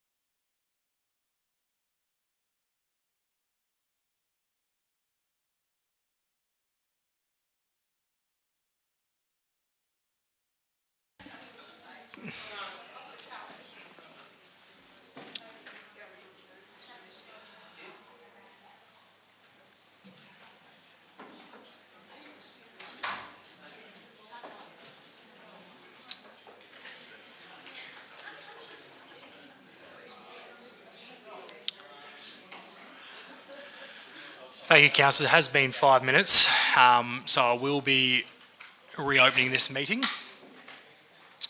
Come on in. Noting there are a couple of councillors still coming. With this council's blessing, unless there's any serious disagreement, I'm happy to bring item 10.4.3 forward, noting that obviously we have a number of people here who are very interested in that item. So with the council's blessing, that's how we're going to deal with that, and we're going to bring forward that item to deal with now. So, thanks, Councillor Gassop. I just indicated, Councillor Gassop, we're going to bring forward the proposed childcare premises, and because I do recognise the majority of people here are probably for that item. So, and thank you all for your patience. We'll deal with this item now. So, we do have a number of speakers, and we'll start with Zoe Olsen. Zoe, thank you.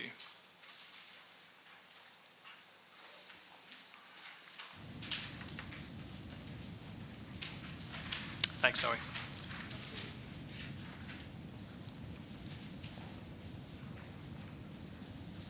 I would like to thank the Council for allowing me the opportunity to speak this evening. My name is Zoe Olsen. I'm the owner of Bunbury Acupuncture, which is doing business as the House of Tea at 103 Beach Road. My business is almost directly across Beach Road from the proposed childcare centre.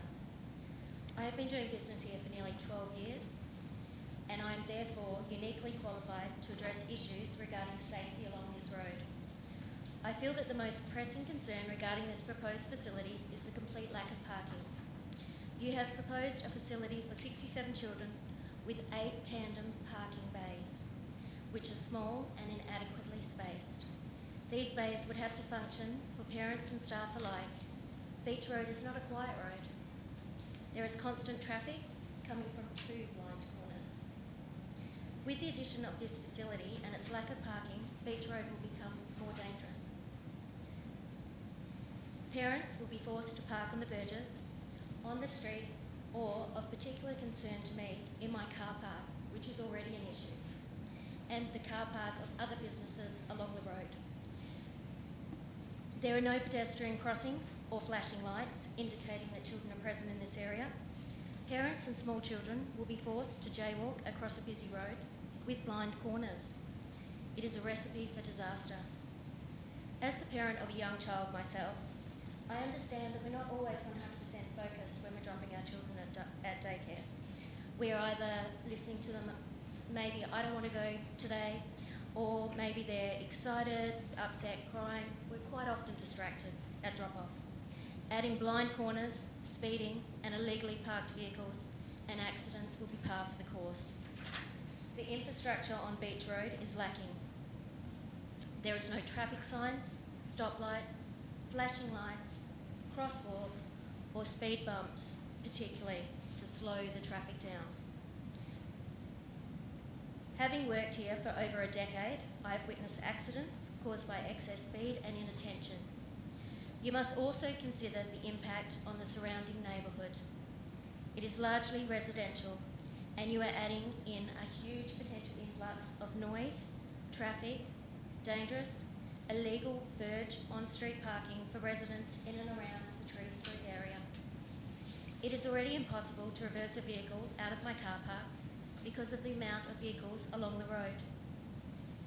This would increase the traffic exponentially at the time when the traffic is already at its worst from the Bunbury Primary School. The current proposal does not comply with the new draft position statement, childcare premises, November 2022 position, and an approval by the city would be at odds with the contemporary planning practice.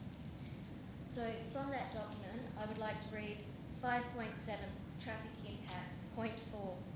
Current road safety conditions, including crash history in the locality. On the 18th of August 2022, I provided 44 signed declarations that it is a blind corner and that many of my patients have difficulty leaving my driveway due to how quickly the traffic flies around the corner and the congestion on this blind double corner. There has been no traffic mitigation, unfortunately, done by Bunbury City Council. Nobody has contacted me regarding my application that I put forward. Next, point 5, the expected impact of the proposed development on the existing and future traffic conditions. There are 8 tandem car parking bays which will be used by staff and visitors alike. Staff will not be able to leave when they finish work. Everybody's in a rush when they finish work. They want to go home, that's for sure. They'll have to wait until these visitors actually leave and move their cars. The next problem that we have around here is Joseph Buswell was made a one-way to stop the traffic congestion and people from using the back streets. Fielder and Bolton Street have become a racetrack. However, more traffic in the area will mean that people will start using the shortcut again, which it had prevented prior with traffic mitigation and making Joseph Buswell a one-way street. It stopped the problem because on, Fielder and Bolton, there isn't an actual footpath, all right, for pedestrians to get out of the way of cars. So that is not great either, and it needs to be considered, okay? You don't want to recreate a problem you've already fixed. Given all of these reasons and the fact that the proposal does not comply with the draft position statement on childcare premises 2022 on so many levels, how does zoning a childcare premise come into an R2040 zone? I am asking you all to consider the potential safety ramifications of your decision here today. There are many locations in the vicinity that would be safer and less intrusive to the lives of people living and doing business in the area. Even putting aside my concerns about aesthetics, noise and traffic congestion, I would like to seriously ask you, as a parent or a staff member, this could end in tragedy. I do not believe the potential cost is worth the risk. I thank you for the time that you've given me this evening, and I do trust that common sense will prevail here. Thank you.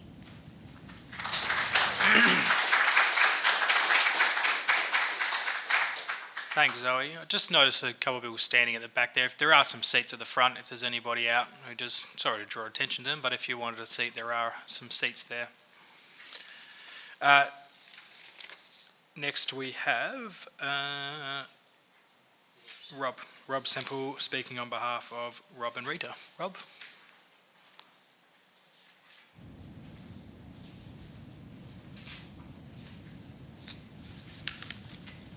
Mr Mayor, councillors, my name is Rob Semple. I own the property right next to the last speaker. We have the same problem that they do with our entry and exit. From our property, you cannot see the cars approaching from the Highway Hotel end from that major intersection. You just cannot see the cars coming. Now, the proposal has their exit directly across the road from my exit. The two units I own, 105A and 105B, Beach Road, are exactly opposite the proposal. The traffic, despite the traffic proposal here, they fly up Beach Road. You would not believe how fast they go. It's nonsensical to read that because that's not how the traffic flows. We've owned the property for 15 years, and the increase in traffic has absolutely enormous. The next problem you're going to have is the parking, as Zoe Beadle just said. They all arrive at the same time in the morning and at the same time in the afternoon to pick up their kids. Common sense goes out the window. When you've got kids, it's really, really trying. I know I've had kids. Well, my wife has had kids. Yes, it's extremely difficult. The traffic is a major issue. We are in a residential area. We bought it 15 years ago with a view to settling there from our rural property and our retirement. A 2-storey daycare centre, and the noise that will come from that will be enormous, despite the noise survey that's been done. I know that's a difficult thing to say because when you are in a mixed-use zoning, you have to expect noise. But so saying, the noise is going to be enormous. We can hear the school from where we are. So the fact that the 2-storey childcare centre, you're going to hear a hell of a lot of noise. Now, people have the very best intentions with putting their kids in daycare centres, but common sense is not that common. They will park everywhere. They will park at Carey Street because the parking is not sufficient on the proposal. They will park on the verge opposite us. They will park on the verge on the same side as us. It's going to be a real problem. Thank you, councillors. Thank you, Rob.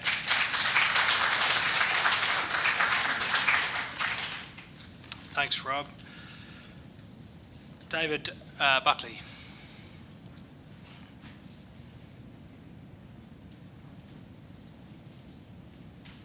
Thank you, Mr. Mayor and councillors. I live at 11 Carey Street, which is 2 houses down from the proposed childcare centre, just to let you know where we are. Now, Mr. Mayor, at the beginning of this council meeting, which was a long time ago now, you held up a thing that you got there, which is an award that council just received regarding the efforts that the council makes with keeping heritage values in the city. I think it was in the area of protection and celebration of heritage across the community. Yet here we are fighting to try and preserve one of the original residential areas of Bunbury. There's a building on it which has always been a residence. It's about 100 years old, structurally quite sound, and yet the developer wants to knock that over and put up this double-storey, huge building that completely fills the block, and it's totally out of character with the area. So, that can't be any further away from preserving this area. The property itself, together with the neighbouring property, number 90 Beach Road, it's like the entrance to the Tree Street area, and this area is sort of really considered an iconic residential area of Bunbury. It's not necessarily the most exclusive, but it's a very, very nice area. We've been lucky, we've been there over 45 years. There's other people on the street who've been longer than us, they're nearly 50 years. It really is an area that we should conserve. Now, not everybody's into heritage, not everybody's into history. I get that, that's cool. But some of us are. And to knock over part of this area, I think is really wrong. Now, this is actually causing an awful lot of stress for people around here. It's not just the proposal coming up, it's going to cause stress all the way through because, as previous speakers have noted, there's going to be a lot of noise, there's going to be a lot of disruption to our lifestyle because of parking and so on. And the amenity of the area is really going to change. It's going to change for the skyline. And at the moment, there's no other 2-storey buildings on there. That's going to change for the noise that's going to emanate from this place. The noise impact study, seems to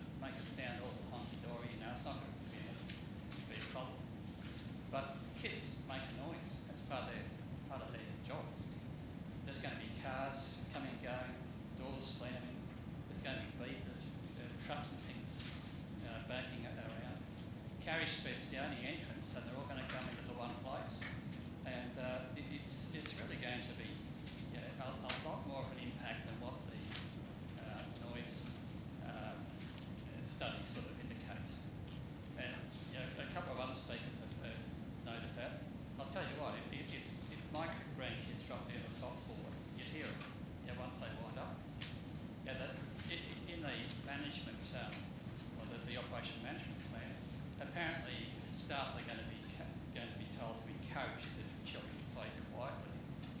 Until like that, it's just not what happens. Now, when we first became aware of this development, we're actually in a very pleasant place. We're in Camp up Chunk Bay, in the National Park there. One of our neighbours sent us the text that showed the photo of the notice on the fence, and we weren't concerned about that actually. I went out fishing. A couple of days later I was able to get onto the net, and when I had a look at the scale of this thing, we were just blown away. Since then I don't think I've slept properly. Quite honestly, I'm extremely tired today. And the reason we weren't terribly concerned about it originally was because we thought it was going to be just a small daycare facility used in the existing house, which could quite easily be used as a childcare facility. And it's got plenty of room around it for kids to play, for parking, so it's not going to upset people with people parking on the street and so on.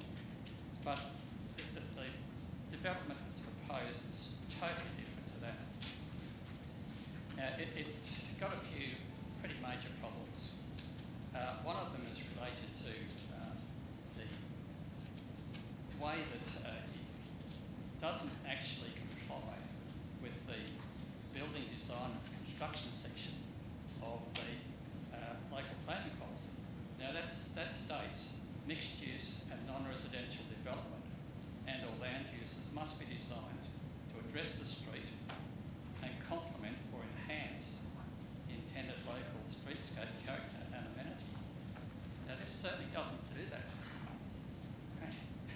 How can anyone think that this modern two-storey building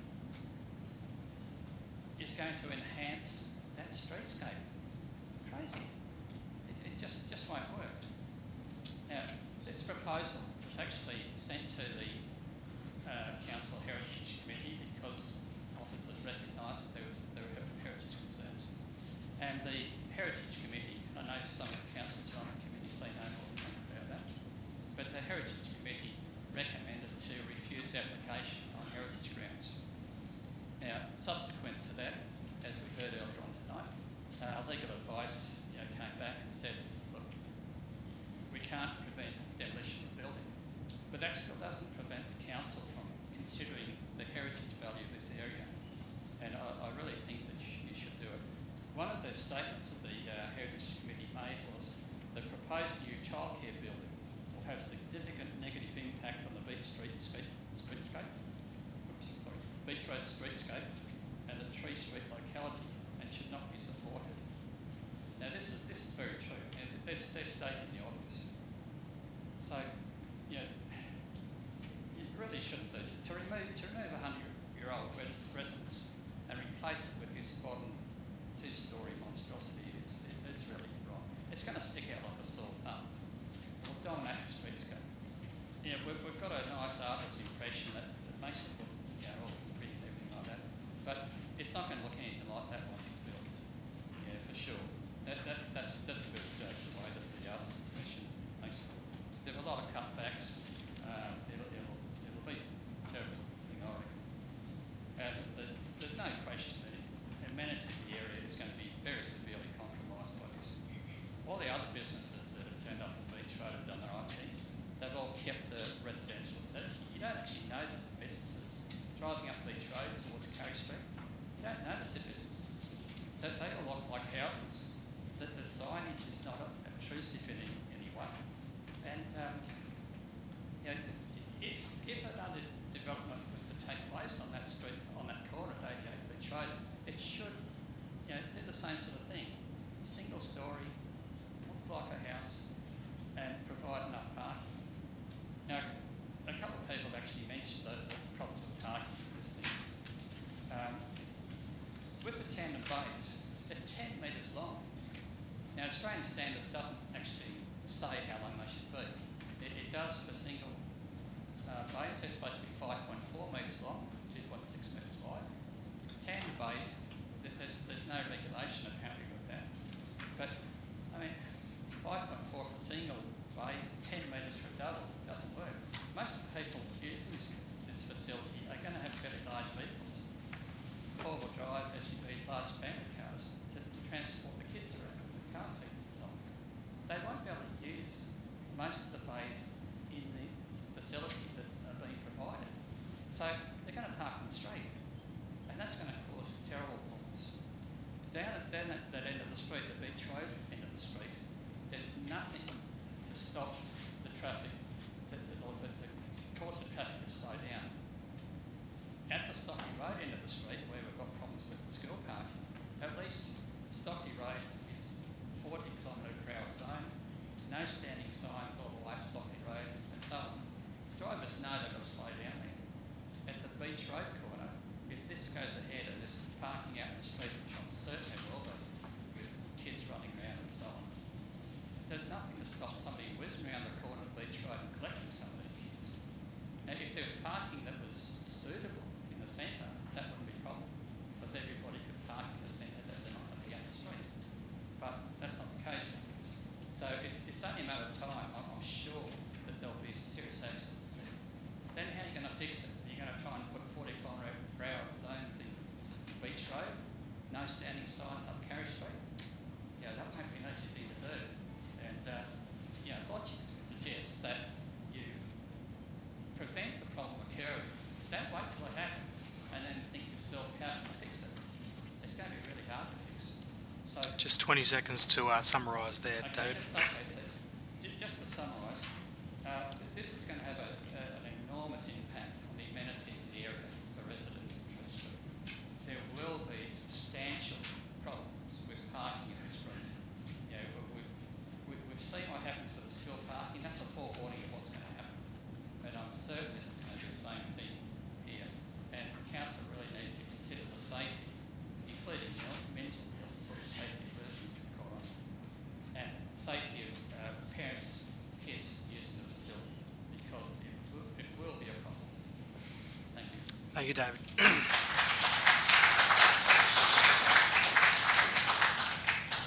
Thanks again, David. Rita Haynes. Rita?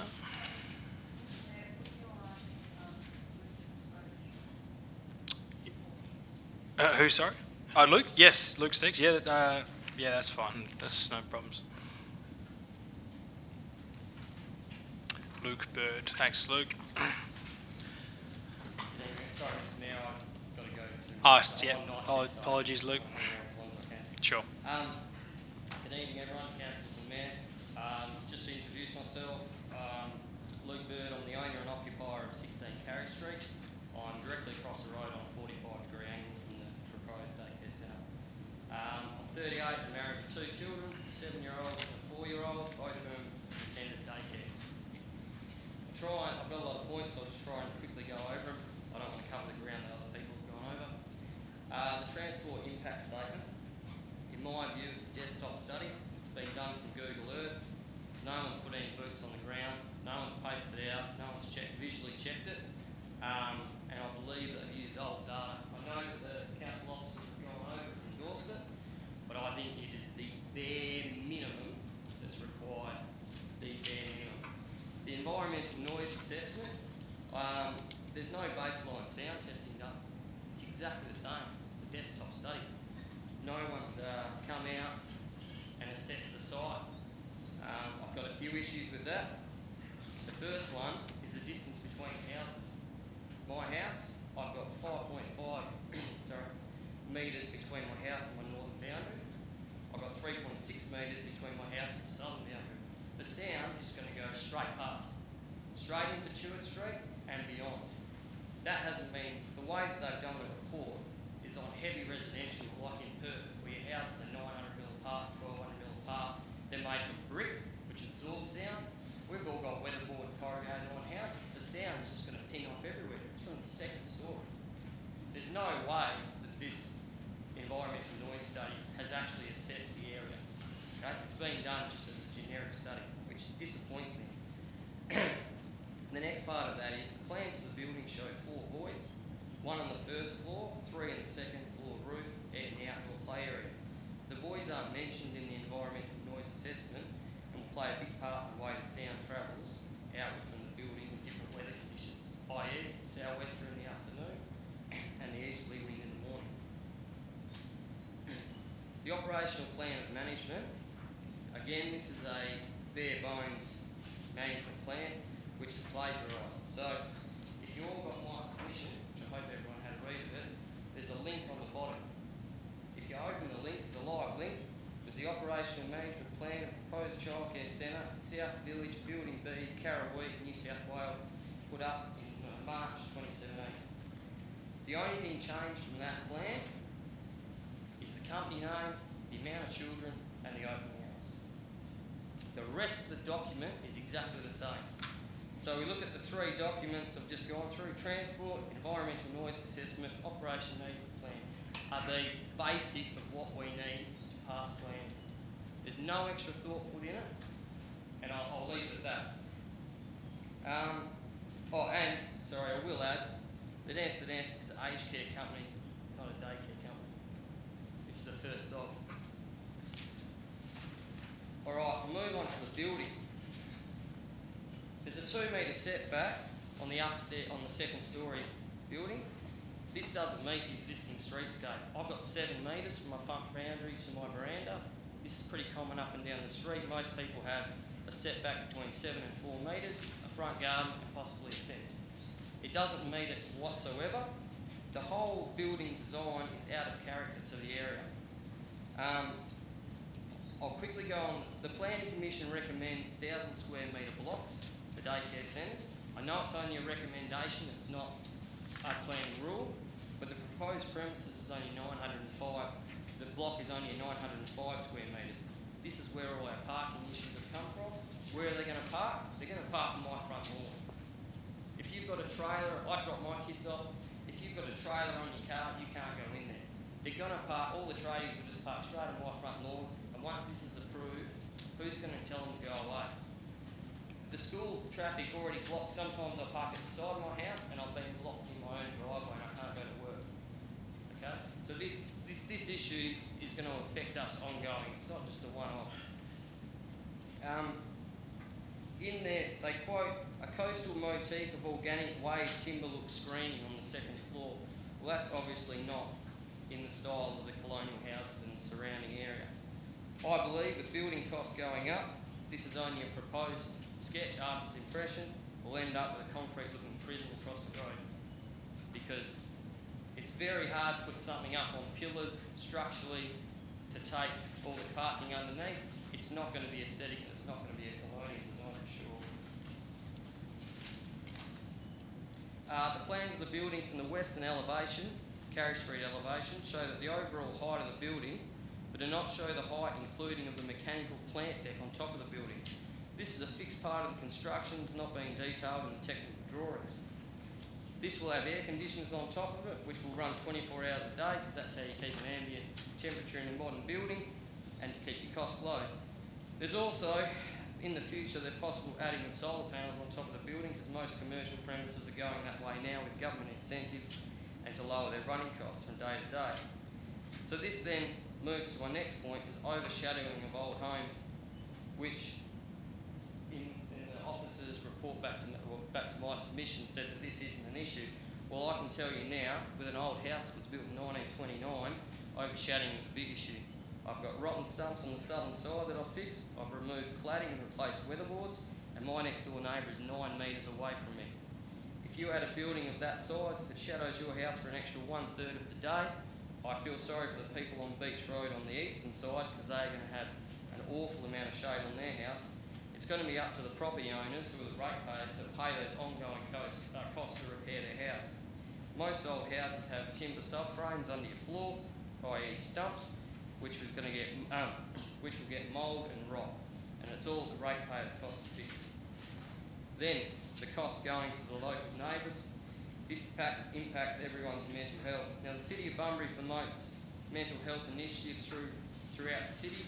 The council needs to understand the ongoing effects of this proposed childcare centre and the neighbouring residents' mental health. I myself, being a shift worker, I will be greatly affected by the ongoing noise and traffic. It is the responsibility of the council to its ratepayers to ensure all measures are taken to protect the mental health of the community and not putting business before the social well-being.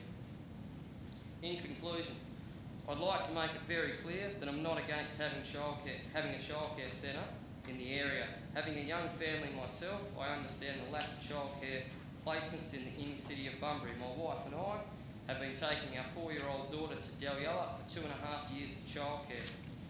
But the proposed development will not assist the local community and will only be a traffic hazard. The value of the Tree Street area can never be replaced once a development like this proposal is built. With this will also set a dangerous precedent going forward with other similar developments, stripping away the heritage of the area. The site is too small for the proposal, and there is adequate commercial land available in the very near proximity. This proposal is opportunistic due to the fact that Mr. Deputy owns the block of land. It is disappointing that the proposal provides such generic information from other sites, Perth and the eastern states, which is totally irrelevant to the locality and the surrounding community. I would like the councils to view the proposal not just on planning perspective, but on a total impact to the Bunbury community as a whole. I'll put a question to all of you. Would you like to have this proposal next to your house?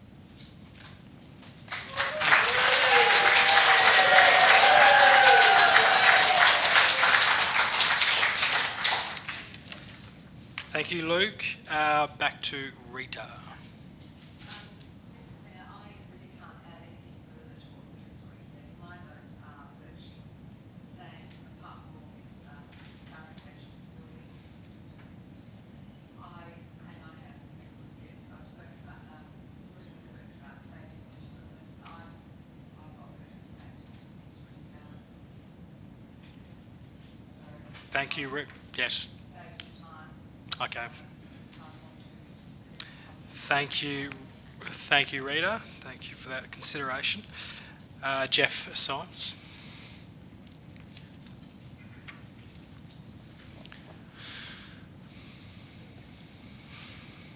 My name's Jeff. I was lucky enough to move here 6 months ago to all places 90 Beach Road. So you can imagine how happy I am when I found out that we're going to stick that next door. My issue is that there's no third-party appeal. So we have to go to judicial if we lose this now. So you have to understand what you're voting on. And I'm sure you do, because you're probably far more articulate than I am. We are voting on a picture. That is all we're voting on. The figures have been massaged. I would be willing to challenge every single one of their figures in a court of law. There is no doubt about that. Their noise figures, their decibels are wrong. Their traffic management is wrong. Luke nailed absolutely everything on the head that we were talking about. I actually go further. I would say that you would be responsible for some kids on the floor. As simple as that, if you accept this proposal from those men. And it is just purely a cash grab. That's what it is. If you walk down Beach Road, there is a black building down there, which is homeless people in it, blood outside it, and syringes. Now, if you knock that down, that is the ideal place for a daycare. So what I'm saying to you is I'm going further than Luke. I actually think those figures have been massaged. I'll be careful what I say because I'll end up in a court of law. You can see how angry I am about this. If you read that report is just not on the table at all. They will say they've achieved every standard. Of course they have, because they've put the figures in. So that's what I've got to say. But really you have to think about what you're voting for. What you're voting for is only a picture, and it is a gross picture. I'm 90 inches away from that development, so you can imagine how happy I am. I hope you all do the right thing tonight, because I'm not a great public speaker, but what I would say is they are doing the wrong thing, an absolute cash grab, and what you will end up like is Rockingham, where I've come from. Thank you.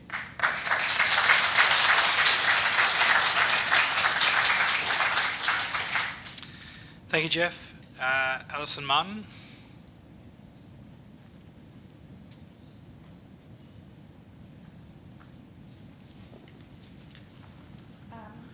Thank you for the opportunity to speak. My husband and I are currently building a residential property that's within 50 metres of the proposed building. And we received no notifications, we received no instruction, we were not contacted at any point to say, are you aware that there is going to be a daycare built? I would have thought that 50 metres would have at least got me a letter. letter from council. In the maps that you have on your on the impact of sound, our block is actually marked on that as receiving 37 decibels. We received nothing.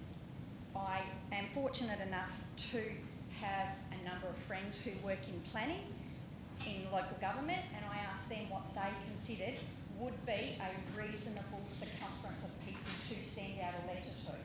Their comment was based on the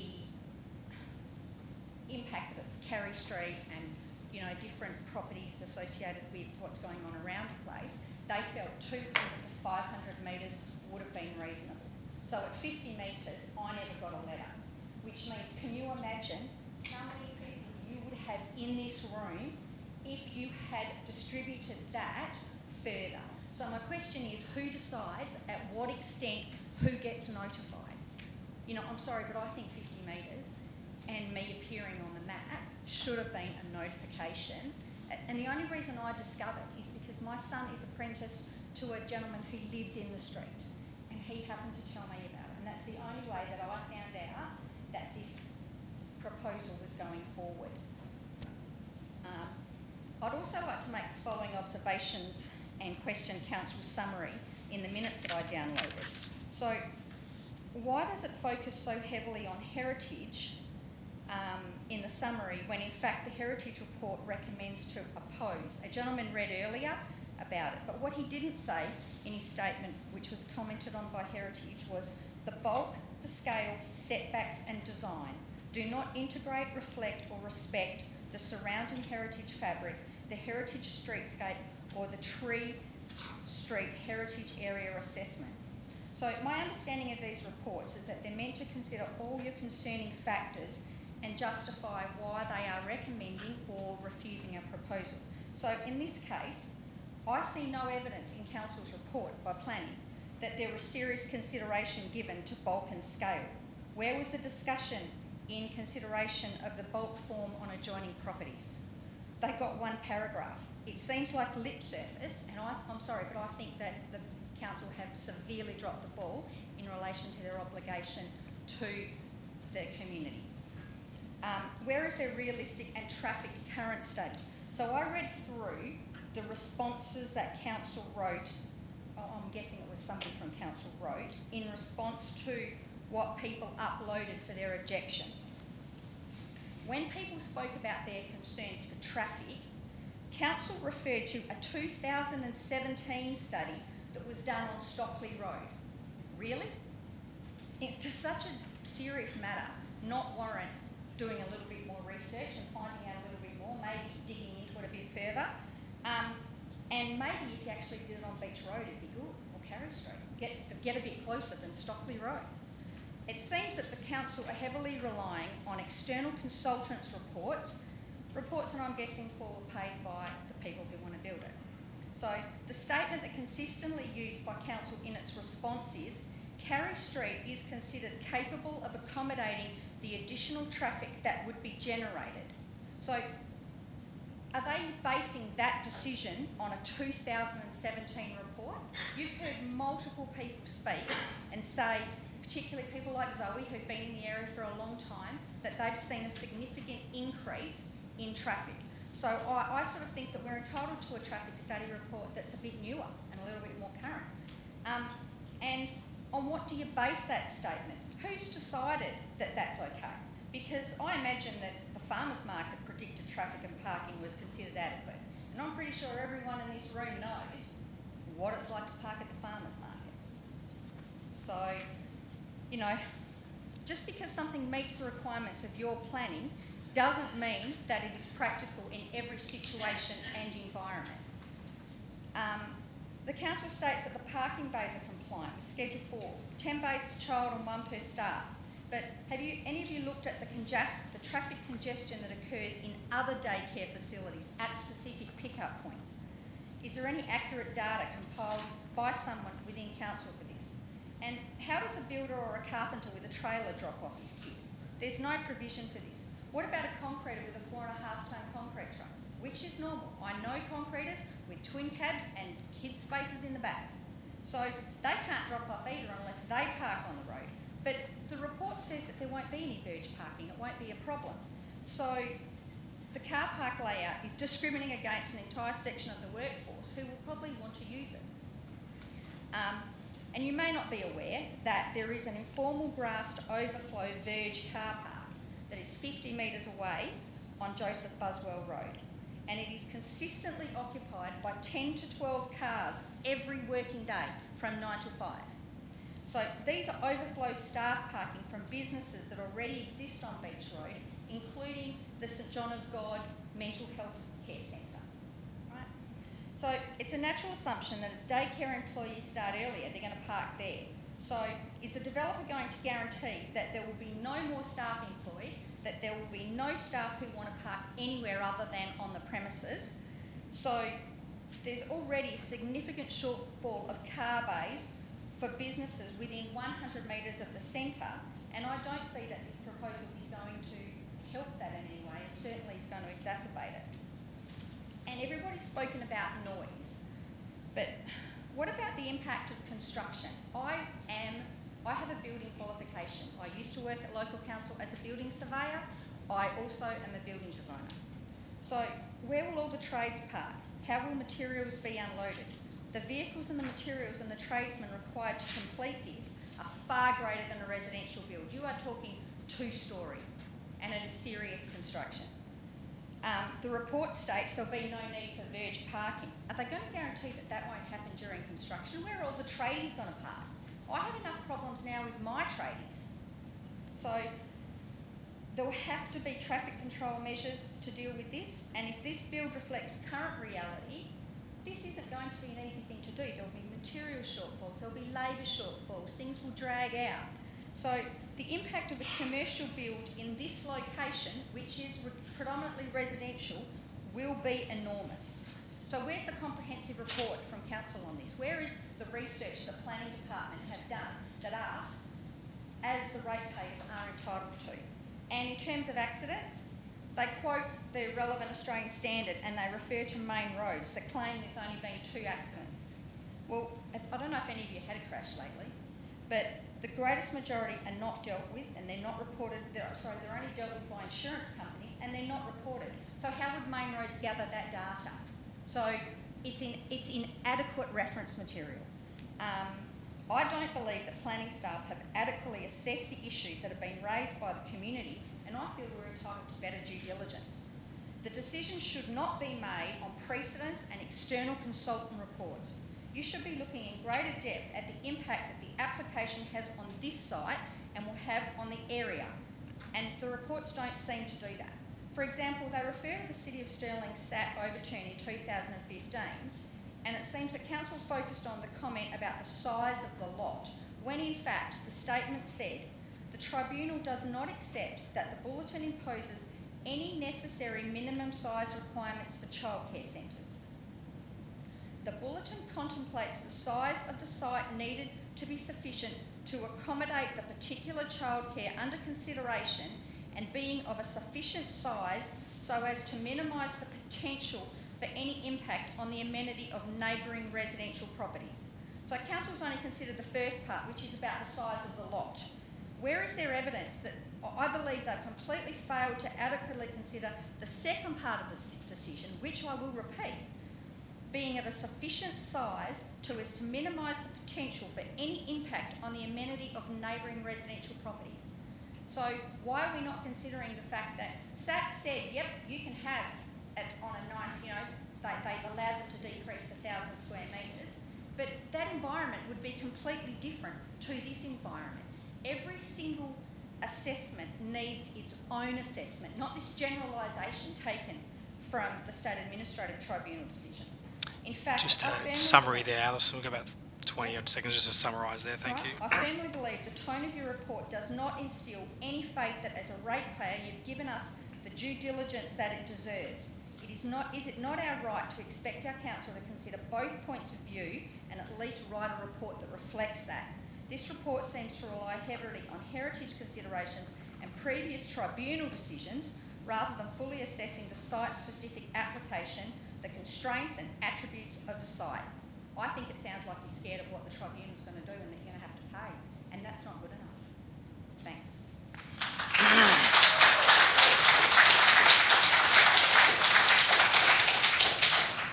Thanks, Alison. Canella Hope.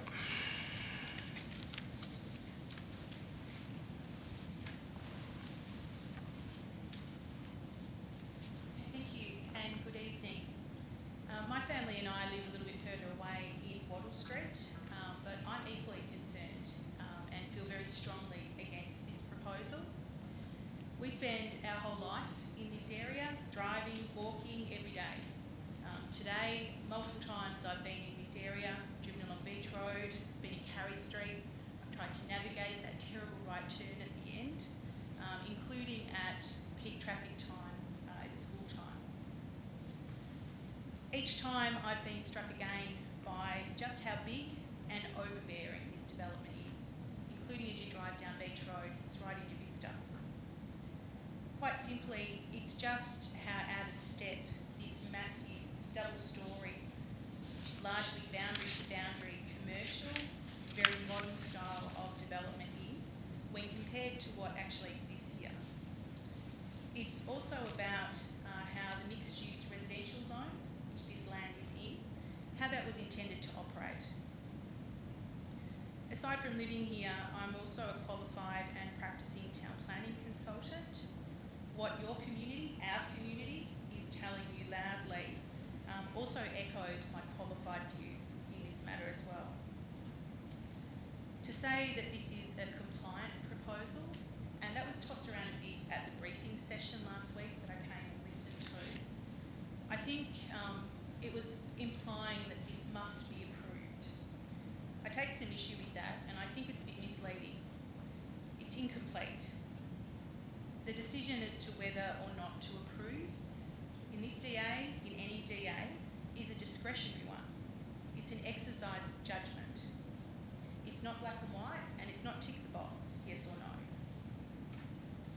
I think the other people that have spoken have adequately covered most of the issues involved, but I'd really like to talk particularly to the mixed-use residential zone because I think it's been overlooked. As its name implies, this is all about transition. It's not a commercial zone, it's not an inner city zone. The objective of this zone, and just paraphrasing, is predominantly residential character, a distinctive sense of place, a high standard of urban design and amenity. And this part of Bunbury, it's sort of well known, everybody knows it. It has a distinctive, well-known character, and it's far from what is actually proposed in this application. And I think that's really important to preserve. It's an objective of the zone to do that. Another objective is to ensure a scale of development and intensity of land use that does not generate nuisances detrimental to the health, welfare and safety of residents. And I think you've heard quite clearly about that. I agree with most of the things that are put forward in terms of impact around noise, the visual bulk, close to boundaries, overshadowing, but also that the traffic and the noise assessments are a bit light on, particularly in terms of the intersection and some of the on-site actual collection of data. Finally, and I think it's the one that speaks very loudly to me personally, living here, and which I hope is a big part of you all refusing the proposal tonight, is an objective of this zone is transition sensitively into surrounding residential areas. And that, just in my mind, has not been achieved. There's no transition, there's no separation, there's no stepping down of this development, and it's nothing that's comparable to what already exists here, which is single-storey residential scale of development, and it's already been pointed out, but that's also the same with the commercial mixed-use buildings on Beach Road as well. This is not an area of Bunbury where such an extreme level of change has been planned for or is desired. Broadly, there's I think there's plenty of defensible reasons to refuse this. As you're all well aware, I'm sure dealing with DAs all the time, Clause 67.2 sets out basically the planning framework that you all, as the decision maker, need to have regard to. I think any reasonable person can see what's relevant in this matter, and that clause gives you all scope to think much more broadly than perhaps the very narrow considerations that I know the applicant spoke about last week. In conclusion, I really encourage you all to refuse this application. I think there's plenty of grounds to do that. There are robust planning reasons why this is not successful. And finally, I encourage the applicant to find a better site that's suited to their ambition. The need for childcare in Bunbury is not disputed. This is just not the right site for this particular development. Thank you.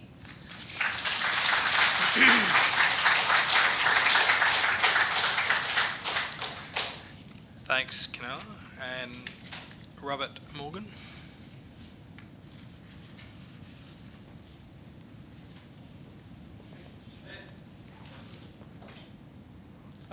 Bob Morgan's my name. I'm a retired local government engineer of 30 years, both in New South Wales, Northern Territory and Queensland.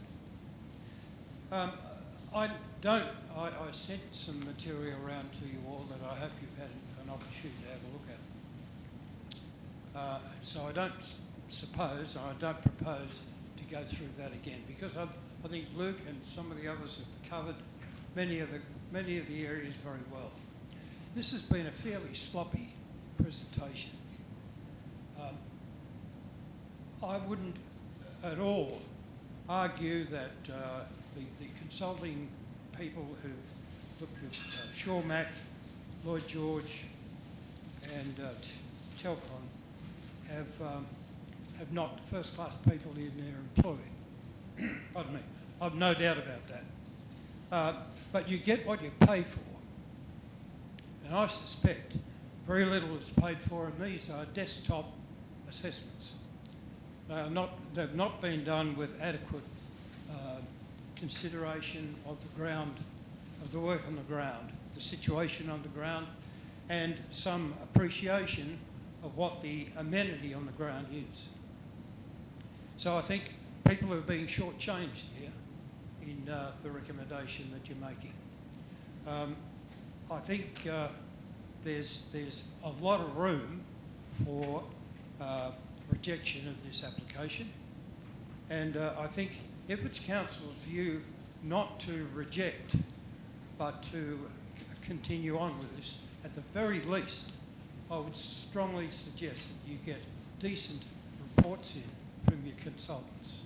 These are not good enough for you to work on without further consideration of the ambient conditions in the ground, which have been well covered by other speakers.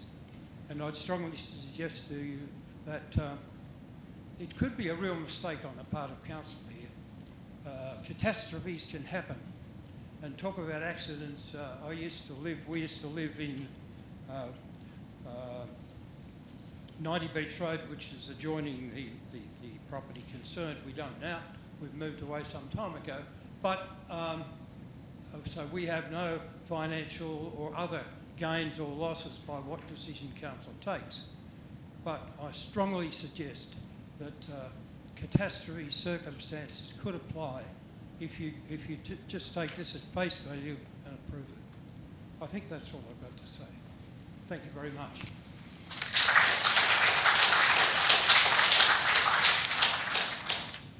Thank you, Bob. And lastly, we have Gary Fitzgerald.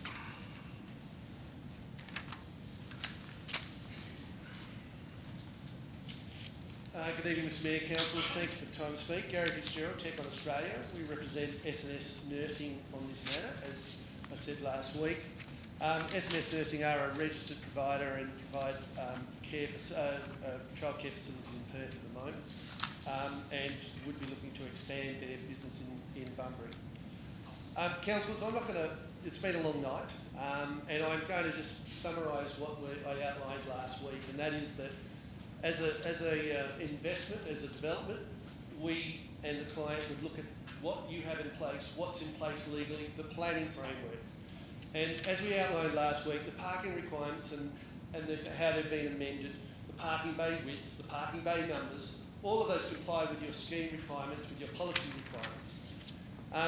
That's all we can do is comply with what your legislative requirements and the state's legislative requirements require us to comply with.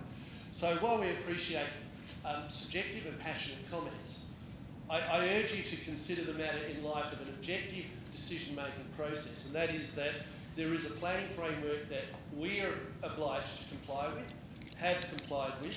It's been peer-reviewed by your staff, and it's been presented to you as being a compliant development. The traffic management has been provided by a traffic engineer. Now, there's been a lot of subjective comment about the degree of this, but let's be honest, this has been done in accordance with relevant state legislation, traffic impact assessment guidelines. That's WAPC legislation. It's been done by a registered, recognised, qualified traffic engineer. So again, what we've done is we've complied with the legislative requirements. Setbacks, height, even bulk considerations comply with your scheme, with your policy. So again, we're complying with your legislative requirements.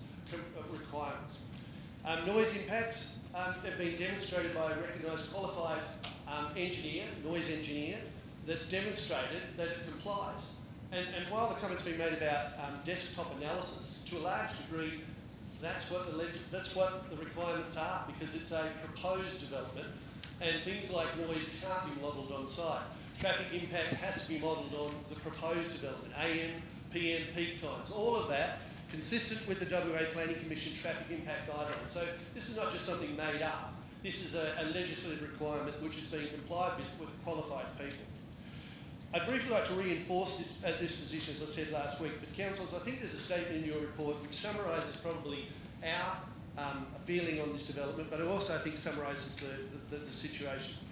This is a quote from your report from your officers. While residents' concerns regarding amenity are certainly noted and deserving of attention, it is considered that on balance these concerns are mitigated when regard is had to the following matters: the location within the mixed residential zone, on a local distributor road, where there is a greater expectation of higher intensity land uses, previous SAT decisions that have affirmed the appropriateness of childcare centres in residential areas where impacts are appropriately mitigated, the capability of the road network to accommodate the increase in traffic, and measures implemented by the applicant to address noise impacts.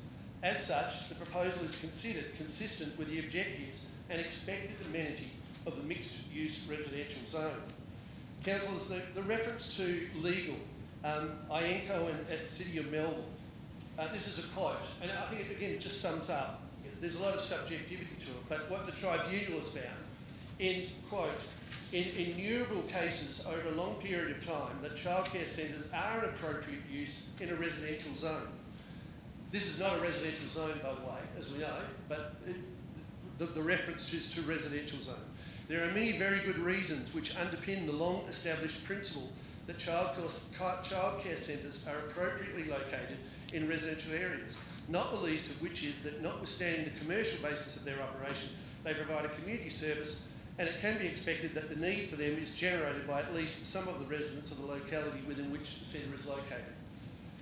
Furthermore, reference to SAT compliance in your report. Notwithstanding that the applicant has demonstrated the proposal will comply with the noise regulations, case law has determined that noise generated by childcare centres is not generally considered offensive, and that childcare centres do not have unreasonable noise impact on residential areas. Attard versus Mooney Valley, and that's a BCAT decision, but it's a determination of a tribunal or a decision that's relevant in this case, as put forward by your staff, and I think is very relevant. SAT references contained within the report are provided to guide decision-making based on legal precedent set through the tribunal. So that's why those decisions are presented to you, Council, to give you some legal guidance on what you, as councillors, should perhaps consider. I'd also like to note that mixed residential zone would support the following uses: an educational establishment, a fast food outlet, recreation private, such as a gym, restaurants and cafes. All of these uses would be equally, perhaps arguably, if not more, contentious than what a childcare centre is. That's certainly my opinion. And it's been talked about, it was talked about earlier by one of the speakers as the transitional zone. Well, it is. This is only a two-storey development in a zone that allows allows those types of uses. So this is not an over development of this site in any way whatsoever. Anybody deciding to invest or live in Bunbury should be able to do so with some level of certainty. The established planning framework provides this certainty to you, me and investors as well as residents. Application and compliance of these planning requirements is the basis of orderly and proper planning decisions. So owners have purchased our client has purchased this property some time ago on research on the basis that the use that they were proposing was a use that could be permitted under the scheme. So this is not just an overnight decision, councillors. They invested in the property, the family, they did their research, and they were under the impression from the advice that they received that this was a development that could be approved in that locality. The development is good for our city. It is needed and it will provide valuable services to residents. So, councillors, while there are a number of objectors here tonight, and as I said, we appreciate the passion with which those objectors have raised those concerns, there are a lot more residents in this city that need childcare facilities in an appropriate location, and while it might not be considered by the residents, this is an appropriate location. Your planning scheme, your planning framework that you're enforcing clearly articulates that. Councillors, I would respectfully urge you to adopt the officer's recommendation and approve this development. Thank you very much. Thank you, Gary. We have an executive recommendation in front of us, councillors. Do I have a mover for this executive recommendation? Councillor Giles? Is there a seconder?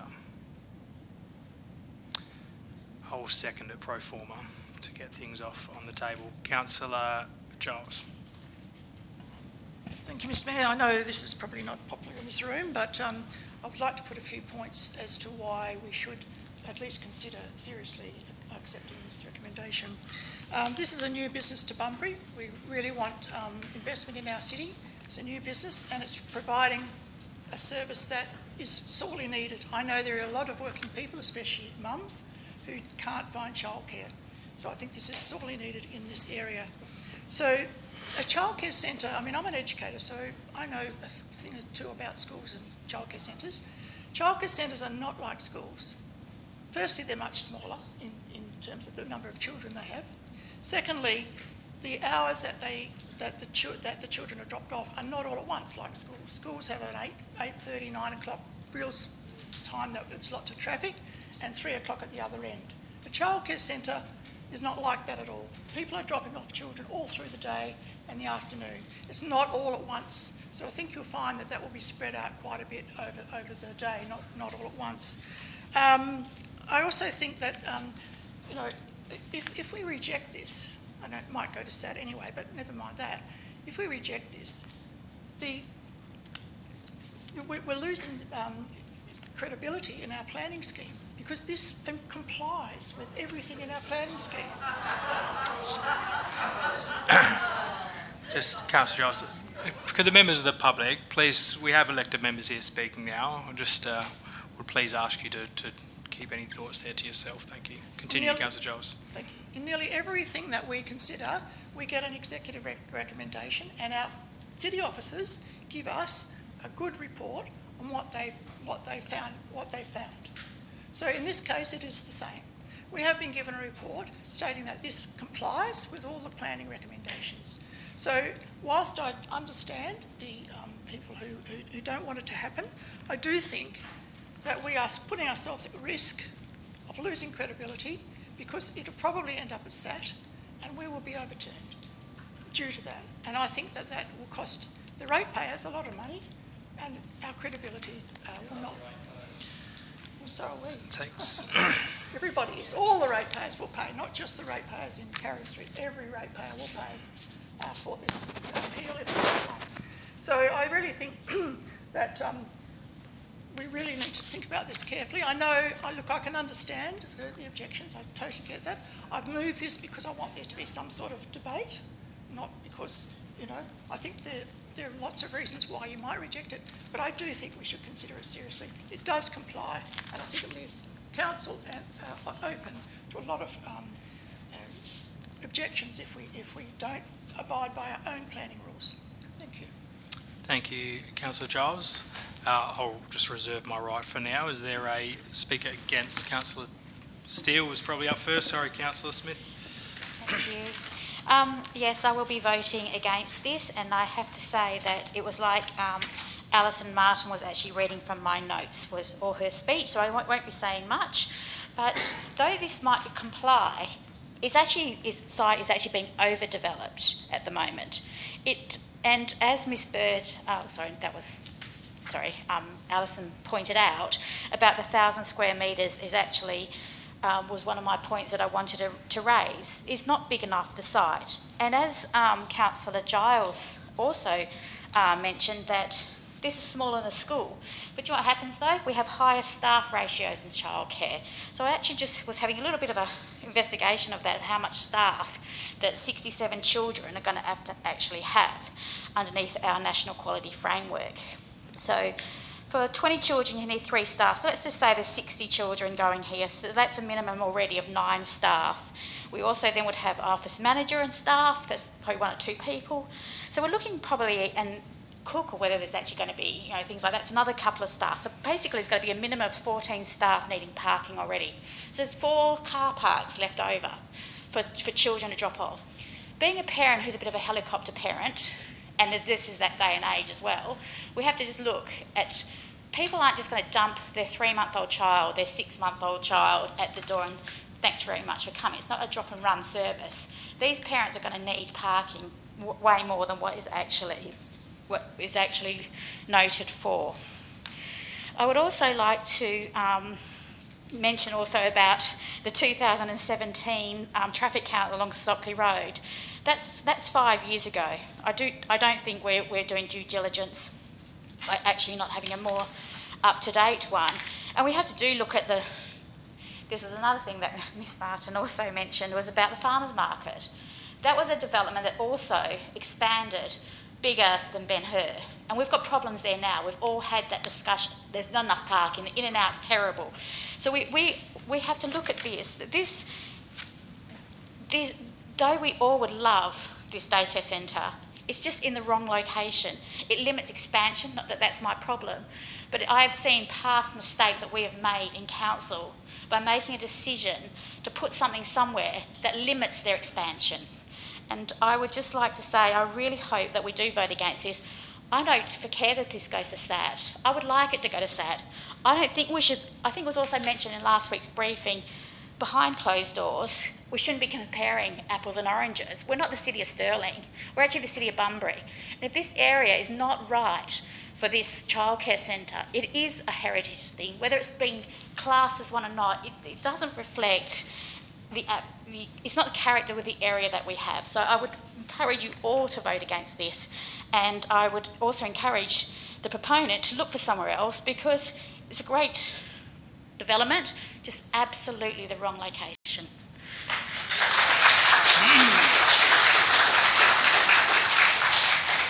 Thank you, Councillor Steele. Is there a speaker for?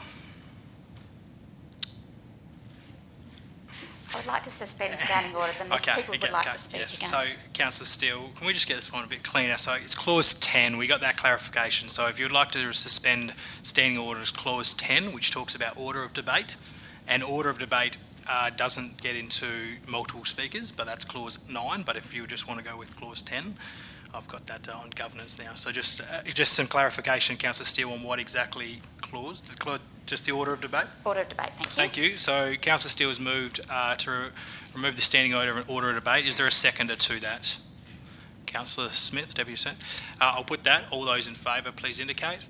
So just for the clarification of the crowd, standing orders are still in place, but order of debate is now been, so rather than having for and against, anyone can now speak rather than for or against to allow that discussion.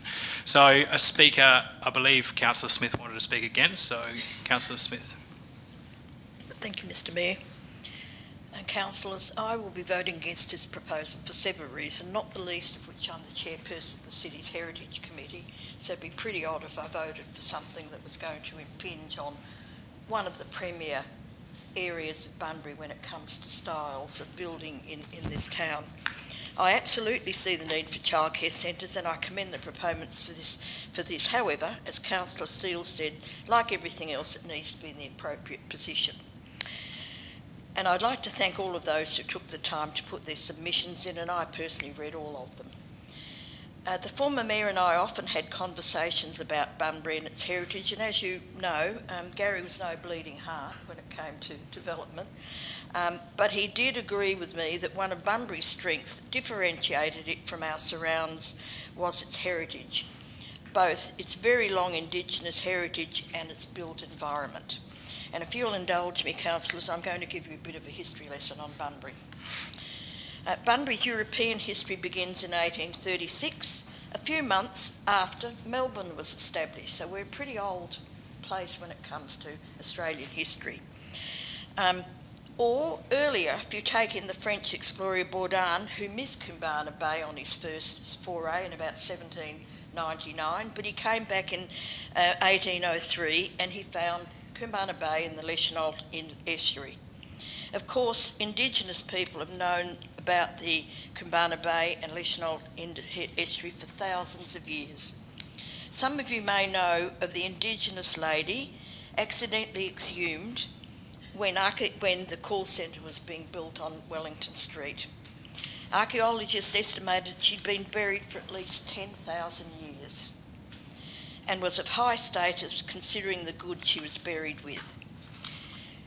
When this matter came to the Heritage Committee, and I had before the legal advice received, one of our members, who's a retired town planner, told us about the early area around Big Swamp in Bunbury's early days. Now, the area around Big Swamp was a food bowl because the soil was good, so nobody built the houses around Big Swamp itself because you'd be taking up valuable growing land. So where did they build? They built on the ridge that is now Beach Road and the Tree Street area, and these little workers' cottages dot that area, an important part of Bunbury's heritage. And once we allow development of this time into the area, it sets a precedent for others to follow. Where as a council are we going to draw the line on our heritage? Naturally, children are our most precious asset. They are the future and they need to be kept safe. Some of you may know I've lived on the edge of the Tree Street area for nearly 50 years, so I know the area pretty well. I know Beach Road, I know Chewett Street, Carey Street, all of them, because I've been driving up and down those streets for several years. Coming on and off Beach Road in that area can be dangerous, and the safety of our children and the staff is paramount. As Councillor Steele alluded, we don't have helicopter parents. Children are not like parcels dropped off from Australia Post and then you run. I had a delivery from Australia Post today. The lady said, sign this, and she was off like a rocket. So kids not like that. The business already in Beach Road are more passive. They certainly do not have at least the amount of traffic that's proposed twice a day. So, councillors, I think this is the thin edge of the wedge. If we allow this to go through, we really do need to protect Bunbury's heritage because it does define us. Thank you.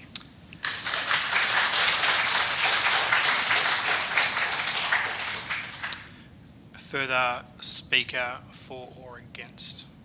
Councillor Gassett.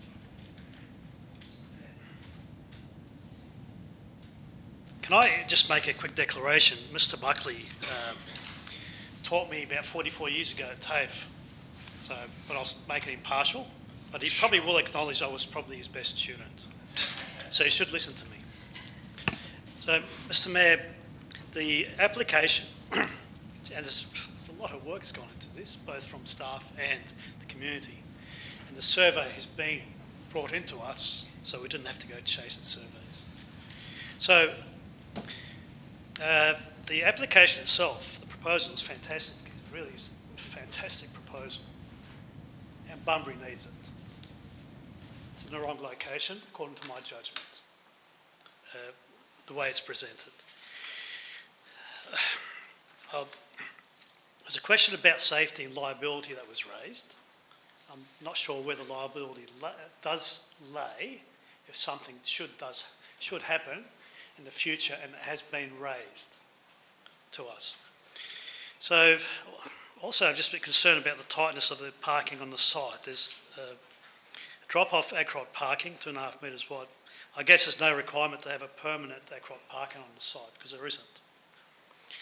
So just several points, I'll keep it as short as I can.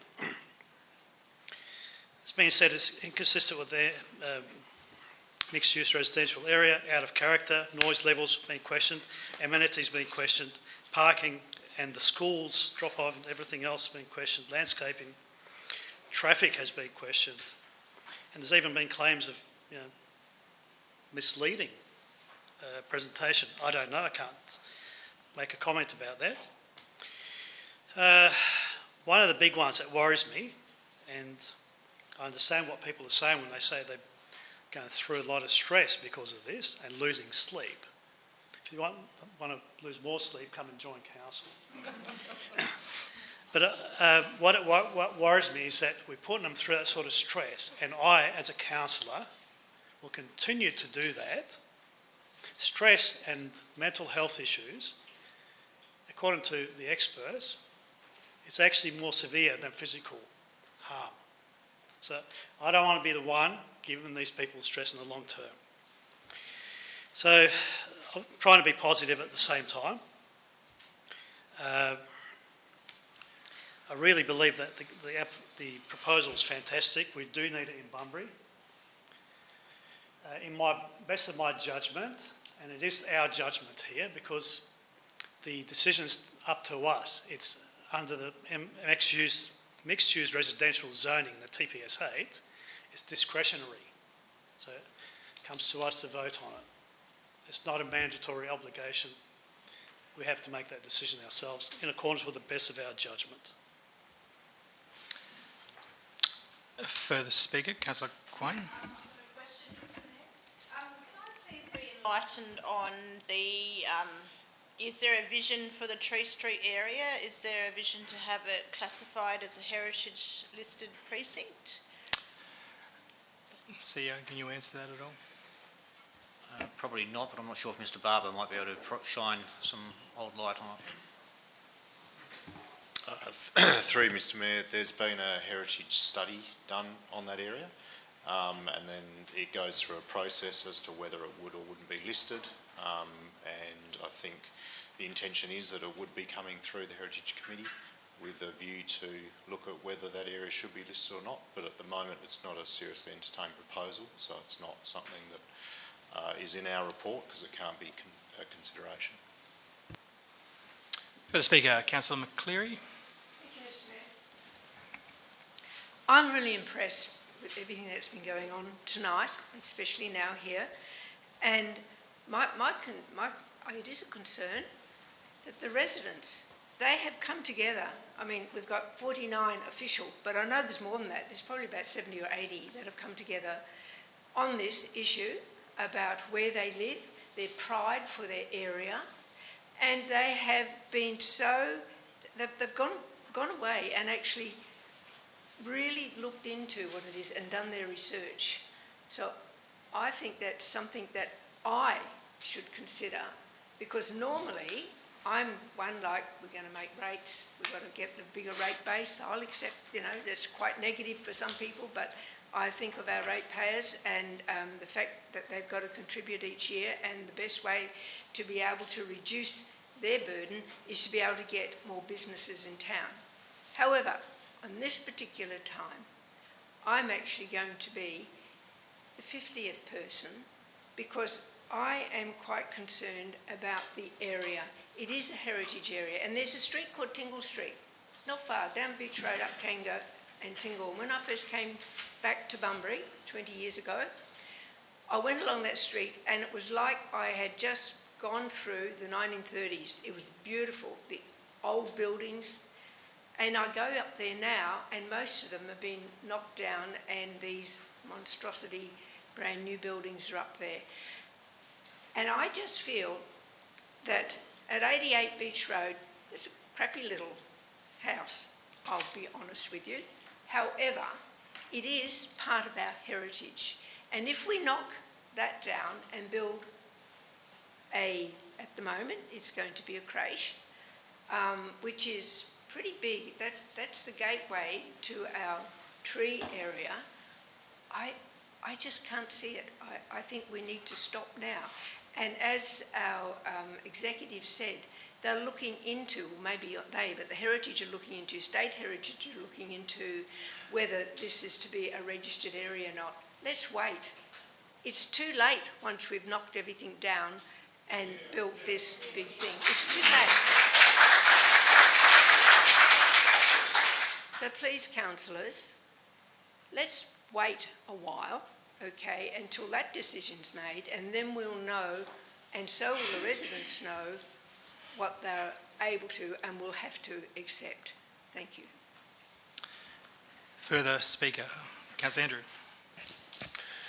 Thank you, Mr Mayor. Juggling a lot of hats here tonight. First off, the residents, I think they contacted us several months ago when the first notice went up on the fence line, and ever since then there has not been an overwhelming call from that area for this project to go ahead. Social media does a lot of the commentary around that, was obviously, I should say I will speak again, sorry, I'll jump into that. Social media obviously did bring up a lot of comments that yes, we do need a childcare centre. However, my issue, and again, we're using discretion, this is council's discretion, I am using my discretion and it's very subjective as well, is in regards to the Planning Bulletin Childcare Centre, minimise the impact a childcare centre has in its surrounds, in particular on the amenity of the existing residential area. Which then meant I had to go look at what amenity means, because same with everything, often there's our interpretation, then I guess there's a legal interpretation, but one of them in front of the planning documents, amenity of the locality, including the following: environmental impacts, character of the locality, and social impacts of the development. And again, it's very subjective, because are we talking about the character of the locality as the T Street area, or are we talking about the city of Bunbury itself? However, I believe there are real issues with the amenity that this building will impact on the locality, which is the T Street area. It's a fantastic area, and we just heard from the Deputy Mayor about the history of the area. It's unique. People go there to buy their forever homes. There's not many places left like it. We need more childcare centres, we need more development in Bunbury, but it also has to meet I'm going to flick down here, it has to meet the Constitution, the Mabo, the justice, the law. It's the vibe, and it's not all that, if everyone remembers that quote from the council. Finally, in going to try and justify my decision in my own mind, I had been doing some research into SAT.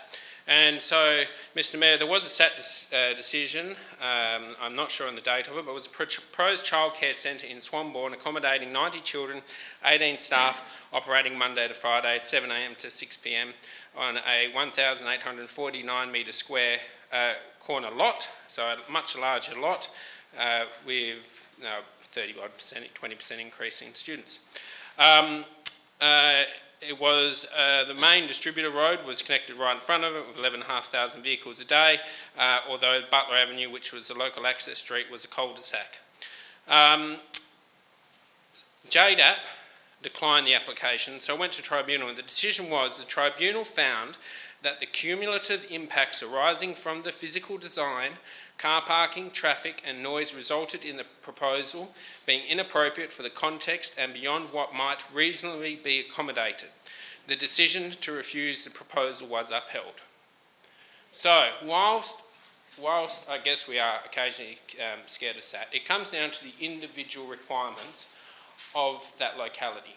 We all know that Carey Street is a bit of a rat one. I quite often use it. Sometimes you go up Stockley to miss the lights and you duck through and you do all kinds of things. So I'm one of those annoying people if you're coming through the city for some reason. So, you know, you do use all these little rat runs there and aft. So, whilst it is hard and it is fantastic, and thank you for all the work that the proponent has put in, again, as discretion, I do not believe that it meets the amenity of the area. Thank you, Mr Mayor.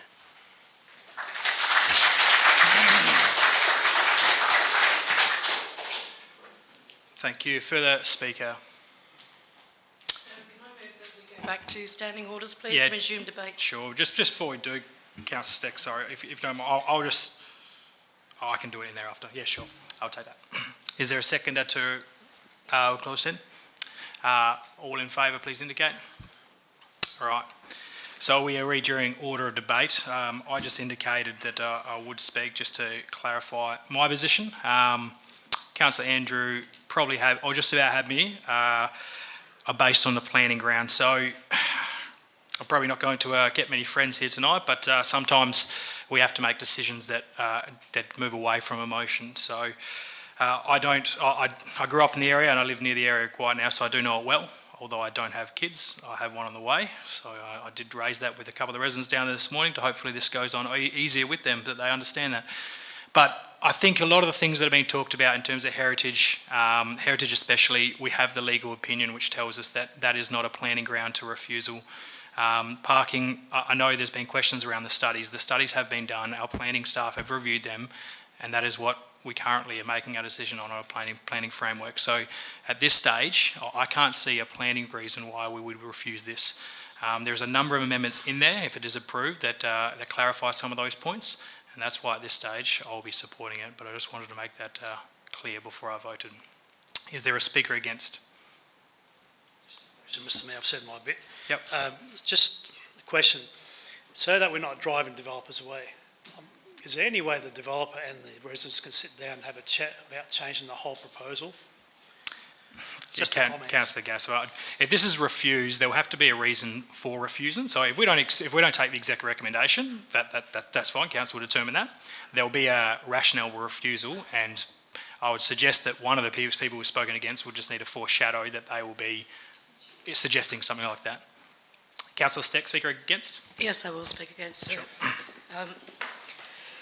Look, councillors, I ask you to vote. Sorry, I'm really unwell, so bear with me because I'm getting sicker as the evening proceeds. What I'd like to say is I can see that all councillors are probably going to vote this down. I thank all the people who have spoken. I thank Councillor Giles for her options to say, well, look, we do need to consider everything, and there needs to be considerations of debate, so thank you. Thank you to staff, and thank you to everyone who presented. You took the words right out of my mouth, a lot of you.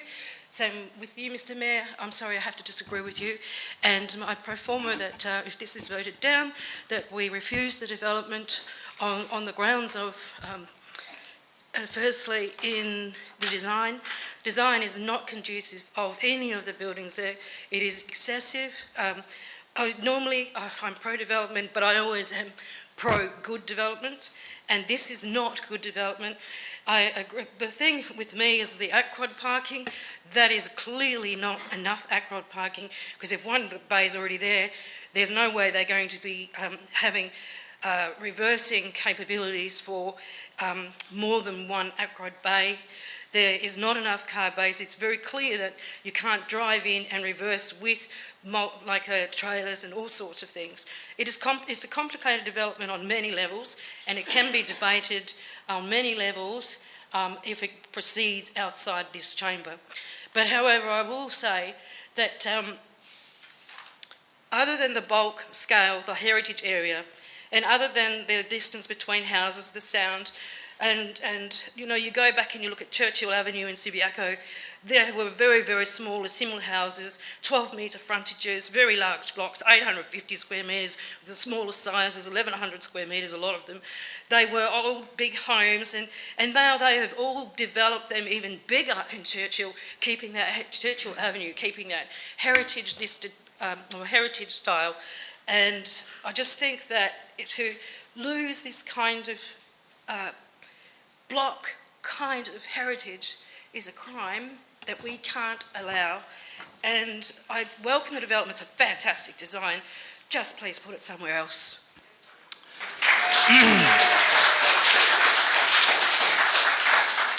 Thank you, Councillor Steck. Further speaker for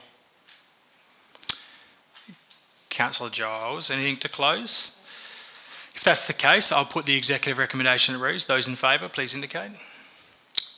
2 in favour, those against. That is lost. that decision is lost. We did foreshadow there was a pro forma, Councillor Stecker, so that'll be part of the pro forma, I was assessing CEO. So considering we didn't go with the executive recommendation, we just need the reason why, and then you suggest the pro forma, which will be the same reason, Councillor Steck. So minute taker, I'm assuming it's all that first part, but instead of when it gets to refuse to approve, it'll be resolved to refuse the application, and then based on what you mentioned, Councillor Steck. It's not conducive to the area, sir. So just yet from there on, minute taker after refuse.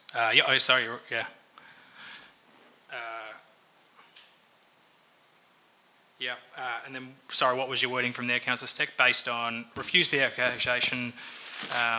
It's not conducive to the area, sir. The bulk and scale of the building, it doesn't consist of heritage style in the design. It fails to meet valid criteria for parking, and I'm not going to challenge reports, but I would have thought that there would be greater consideration to sound.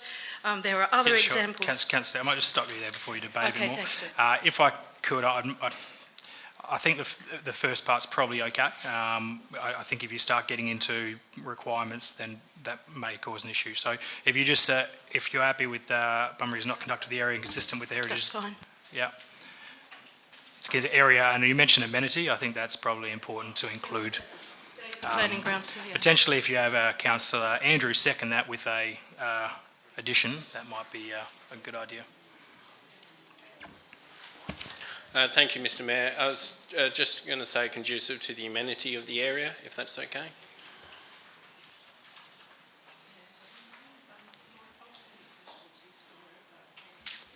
How's that, Councillor Steck? I'll just get some clarification. Do we need to this as a reason, or do we need to move this, CEO? Through Mr. Mayor, the executive recommendation to approve was lost, so yep. I guess it goes without saying that the... Okay, so we don't actually need to move it, we just have the rationale. That's it? Yeah.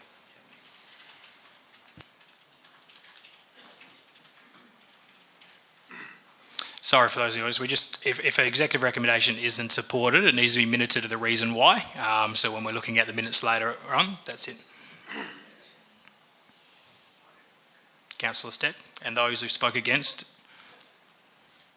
Okay, so again, to clarify for those in the audience, that recommendation is now lost. So that recommendation wasn't supported for the below reason. That matter's now dealt with.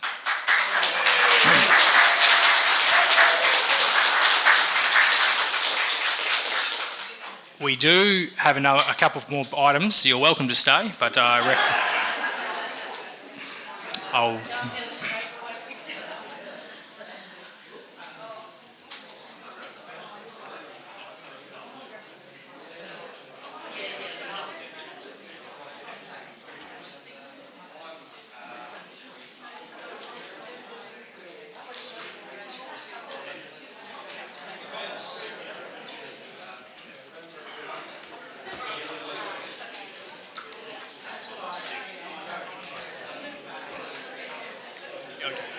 You okay? Hey? Right. I didn't yell at you that much, Michelle. Didn't yell at you that much to get emotional. Hope everything's okay, Michelle.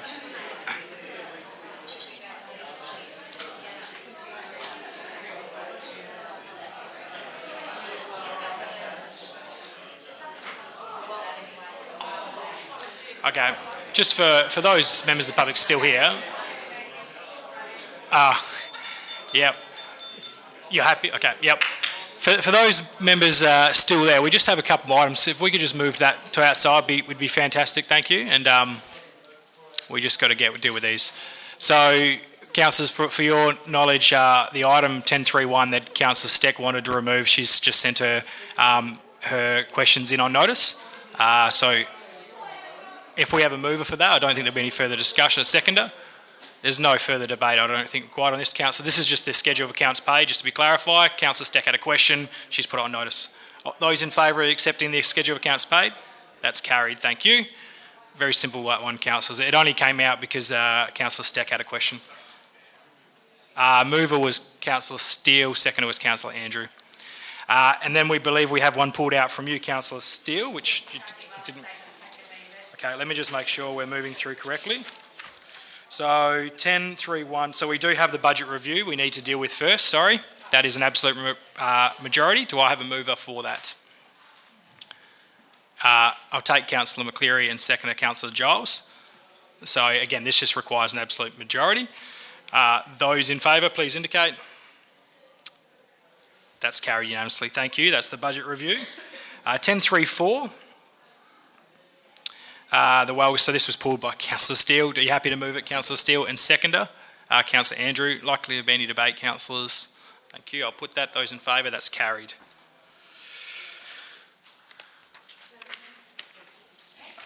Okay, we do have an item.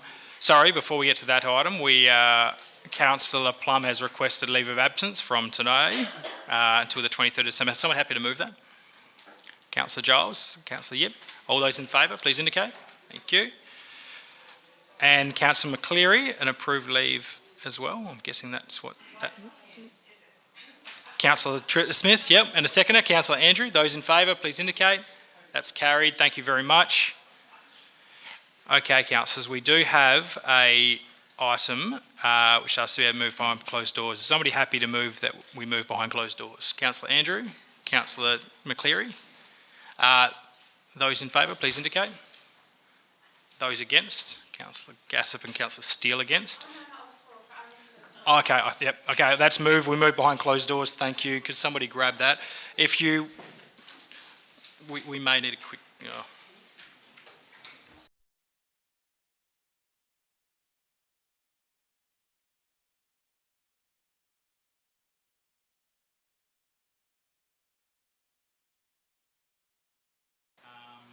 The council approved the allocation of up to $715,000, being the worst case scenario of 55-45 equivalent waste split between the City of Bunbury and Shire Harvey, in accordance with clause 7.3 and 7.4 of the Regional Council Constitution Agreement for the 2022-23 annual contribution. Request the CEO to negotiate with the Shire of Harvey the agreed equivalent waste split between the City of Bunbury and Shire Harvey in accordance with clause 7.3 and 7.4 of the Regional Council Constitution Agreement. And approves the 2022-23 annual contribution to the BHRC up to $715,000 to be funded from the Refuse Collection and Waste Minimisation Reserve Fund. So that was carried with Councillor Gassop against. That brings us to a close. Thank you everybody for your patience and debate.